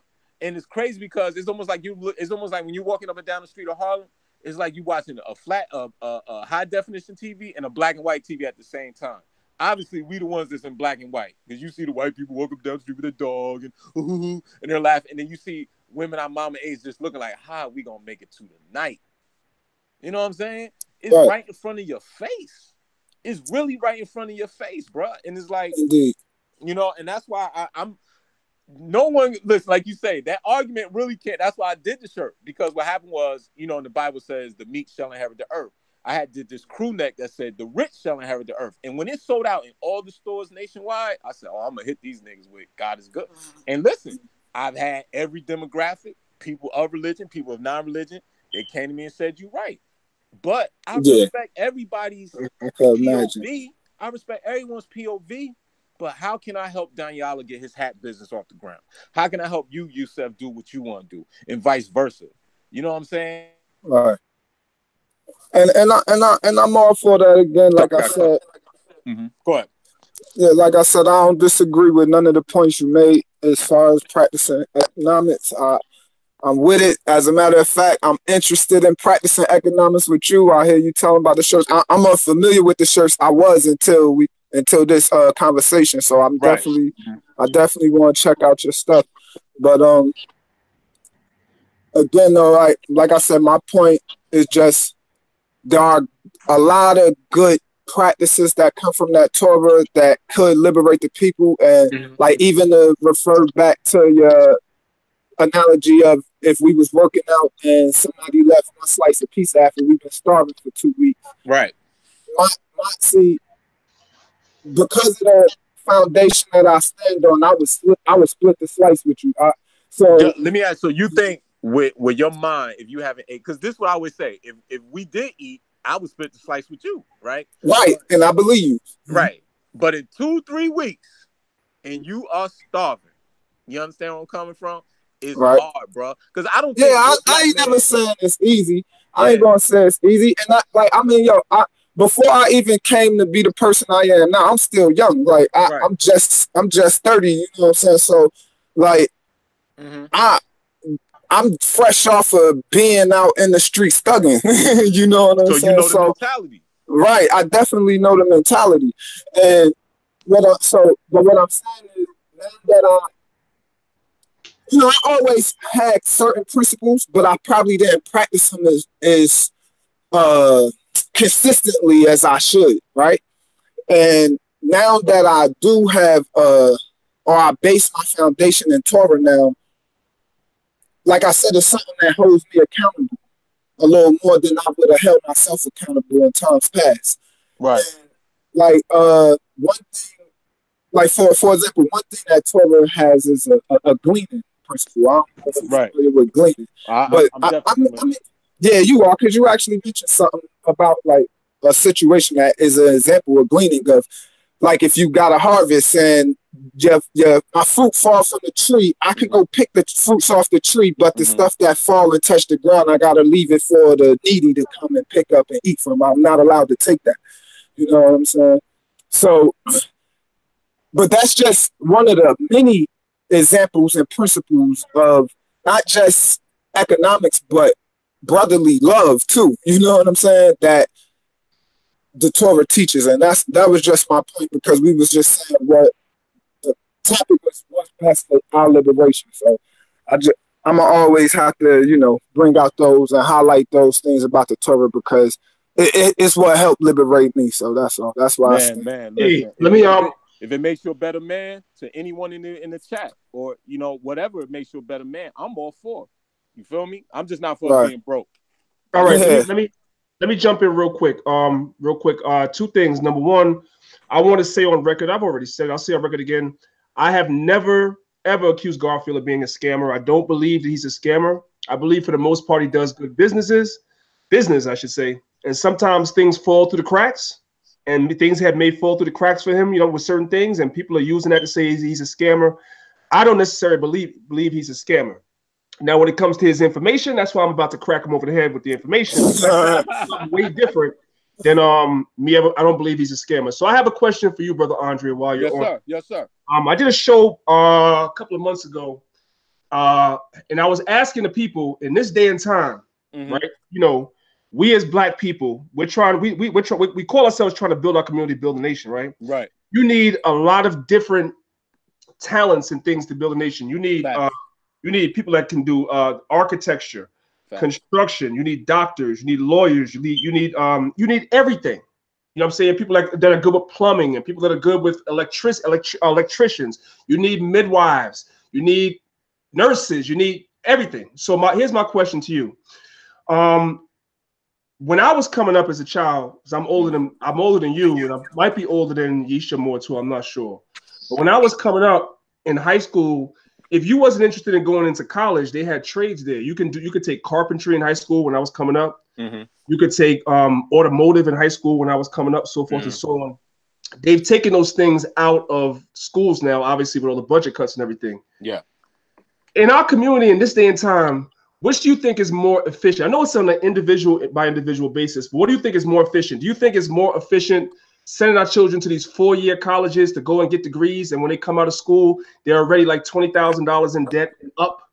Or do you think it's more efficient to send our children to learn trades, try to find out what they're interested in from young, and send them to learn a trade? Because right now, what I'm seeing college-educated people not working in their fields, that's picking up trades and going and learning trades, because whatever they went to school for 4 years, they're not hiring. So you are absolutely right. Go ahead.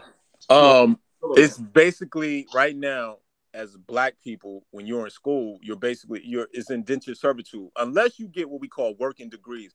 Working degrees is teacher, doctor, which is astronomically expensive, and certain anything that requires what this, because you know the United States now is not a manufacturing economy; it's called a service economy, and that's one of the worst words you could use, right? Because that means nothing but retail, food service, outside of medical.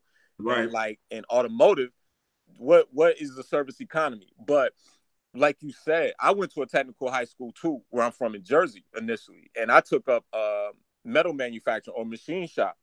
And I remember my teacher said to me, he said, "Bro, you're gonna be the smartest metal worker that's gonna be in fashion." And I was like, "You're right." But for most people, yes, it isn't. Okay, like Danyaahla, you know, right now they passed a thing where now New York State citizens can get a 4-year degree free. You know what I'm saying? which is the most powerful thing. But another reason why I show why wealth is more important, in my opinion, wealth, is because look what NYU just did. These dudes are now allowing anyone who's accepted into their medical school free of charge. Do you know how expensive medical school is? But they know how many black kids can get past the other prerequisites to get to medical school. You understand where I'm coming from? So I went to I went to FIT on 28th and 7th, which was a very inexpensive school for me, and it allowed me to develop myself on the business side of things. But if we don't practice, because think about it, if you own a home, you got to know electricity now. You got to know plumbing. You got to know roofing. Why? Because all this stuff, like I said on the movie Fences, is super expensive now. And this is why we have to, because the Spanish demographic knows all of these things, and they do it for each other at a rational price, and they do it for everybody else, and they knock you over the head. It's none of us, you see us going with the hard hats on doing construction. You see the Irish people doing construction. You know what I'm saying? We have been shut out of all of these things, and this is why it is paramount and tantamount and just like imperative that, like you said, that we get what we call common sense trades or common sense working degrees. Because the way student loans is set up, you will never even get to enjoy your degree, because 80% of new hires is nepotism. So then you can't get the job, and then like you get the job, you grossly underpaid because of mechanization, and because people are so silly that they would rather go to Amazon than actually go to the store. I say to people all the time, 10 years ago, you would go to the store. Like you can't go now. They don't understand. Every time you order from Amazon, you're putting 5 people out of work. You know what I'm saying? Every time, listen, we all the victims of it, but Netflix, right? When I'm in Europe, Netflix can only show 20% of the content that we show over here. When I'm in Hong Kong, Netflix shows only 5%. Why? Because if you live in Europe, every Europe has what? A town square. You got to take public transportation to the town square. You go to the movie theater, you're probably going to get something to eat, take public transportation back home. What's that called? Cash flow. Something that we have forgotten. You know what I'm saying? Like, for example, on the Hebrews, y'all Sabbaths are Saturday. Y'all do y'all thing on Saturday and do certain things, right? So y'all need to do, like, maybe instead of say F lift, we gonna get a van. We all gonna go. If we gonna do camp on the side, like, we gonna get a van. We commuting together. We gonna get this bread up, because at the end of the day, we the ones that listen. In Los Angeles, this is what I told Sarnetta. A lot of people don't know this. Black men only make, because think about it. You've never been to Los Angeles. Los Angeles is a huge county. It's not a city. It is a huge county. Within Los Angeles, you have Bel Air, Rosemead, Cerritos, Beverly Hills, Hollywood, North Hollywood, West Hollywood, Compton, Watts, Inglewood, Burbank, just to name a few, right? But think about it. Black men only make up 2% of the Los Angeles population. Do you know how much we make up of Skid Row? 60%. So when people start to learn what I'm talking about, then their eyes are gonna be open, and they're gonna understand, bro. They're gonna understand what happened. Like I forgot, because I was listening to our brother Mikha'el. But one of the worst things Obama did, the rise to the top. Why you think all those schools in Chicago closed? Same thing in Philadelphia. That was one of the worst policies in the world. And this is all under Obama. People got pictures of Obama next to their Jesus and the fork on the wall in their house. They silly. This man didn't even like black people. And that's a fact. There's some great books you can read. Obama, the Rising Star. Y'all would never look at him the same. And this is somebody who lived with, like, who really knew him. Like, broke that shit down. You know what I'm saying? He was not, listen, he inherited $500,000 from his grandmother. What did he know about being broke? Nothing. You know what I'm saying? Chicago was a choice for him. He was first of all, he was a legacy student. That's how he got into Harvard Law, because his father was there. Like, people don't understand what's going on, man. And that's why you said, like you said, bro, the trade and the common sense working degrees is what we need to survive. Because obviously we have no black people in the position of harvest. And as soon as a black person get money, like that joke I told Sarnetta, they tell you to get a job. They ain't gonna try to help you out. That's why I had to turn off. I stopped watching sports. I stopped watching celebrities, because none of these niggas is where we need them to be, giving us some bread, bro. I was in the Rockefeller camp. I was in this music thing. I know all these dudes, and none of them has done nothing for us, B. That's why I love Dame. They made Dame look like he was crazy. Tell me that 444 album wasn't what Dame was saying in 2003. He said in 03. And now people singing 444 like Jay came up with it. No, that was Dame's talk. Now where Dame at? An outcast somewhere. You know what I'm saying? It's crazy. Right. All right, King. Well, listen, man, I'm about to have to shut it down and get out of here. So I want you to, you know what I'm saying, if you have any last words you want to say, and then Brother Yeshamor, I'll let you have the last words as well. So go ahead, Brother Andre. I just want to say peace to all of y'all and everybody in the chat that's saying I'm going to hell and I'm a sinner. I love it. I love y'all anyway. You know, if y'all follow me at Patrick Passport 15, Patrick Passport 15. Listen, I'm not running from none of y'all, and I told Danyaahla, I said I'm gonna be respectful, and Danyaahla can bear witness that I was respectful. And I'm not gonna argue the Bible unless someone argues the Bible with me. I'm gonna say we black first. Let's get some money first, and I love all of y'all. Listen, y'all fringes and anything you wearing, I see right under. I see a black man trying to make it in the wilderness of America, and that's it. And I love all of y'all, bro. Period. That's what it do, man. Appreciate you. Thanks for coming on and taking time out your day to come and holler at us. We definitely gonna do this again and have you back on, man. And we can definitely get into some more conversations about economics because it is important. You have a lot of knowledge, and there's a lot of things that we know over on this side that you can teach us about economics, regardless of whether we have a doctrinal disagreement or not. Well, I appreciate you on that, King. Go ahead, Yeshamor. You can close it out. No, I just want to say peace and shalom to the family. I appreciate the opportunity to speak again. Priest Danyaahla, to the brother Andre, I want to say peace to you, and I appreciate everything that you brought to the conversation today, bro. And I definitely look forward. Yeah, love back, bro. I love you too. I definitely look forward to building some more in the future with you, bro. So yeah, and Danyaahla, email me, man. I want to work out with you, bro. You know what I'm saying? You got it, King. You got it. I got your email, so we're gonna get that in for sure. Yeah. All right, bro. Shalom, family. Shalom to y'all. Shalom, family. Yo, family, thank y'all for watching today, man. I'm about to be out of here. I appreciate all my guests coming on, and I'll be back real soon with some more content for y'all. I see. Oh, and one last thing.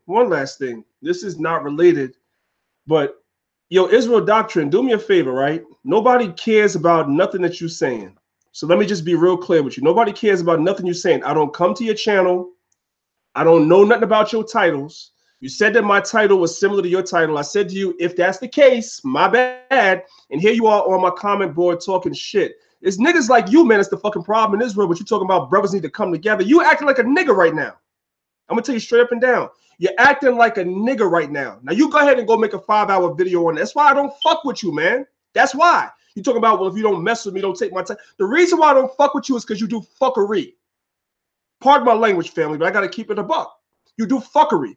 You come on here, we're having a civil conversation. Instead of you adding on to the conversation, you come to take away and talk nonsense, man. You're the damn devil. You're a nigga. You're a nigga with a Bible, straight up and down. Now go make a 5-hour show on that. With that being said, family, I apologize, but I say shalom.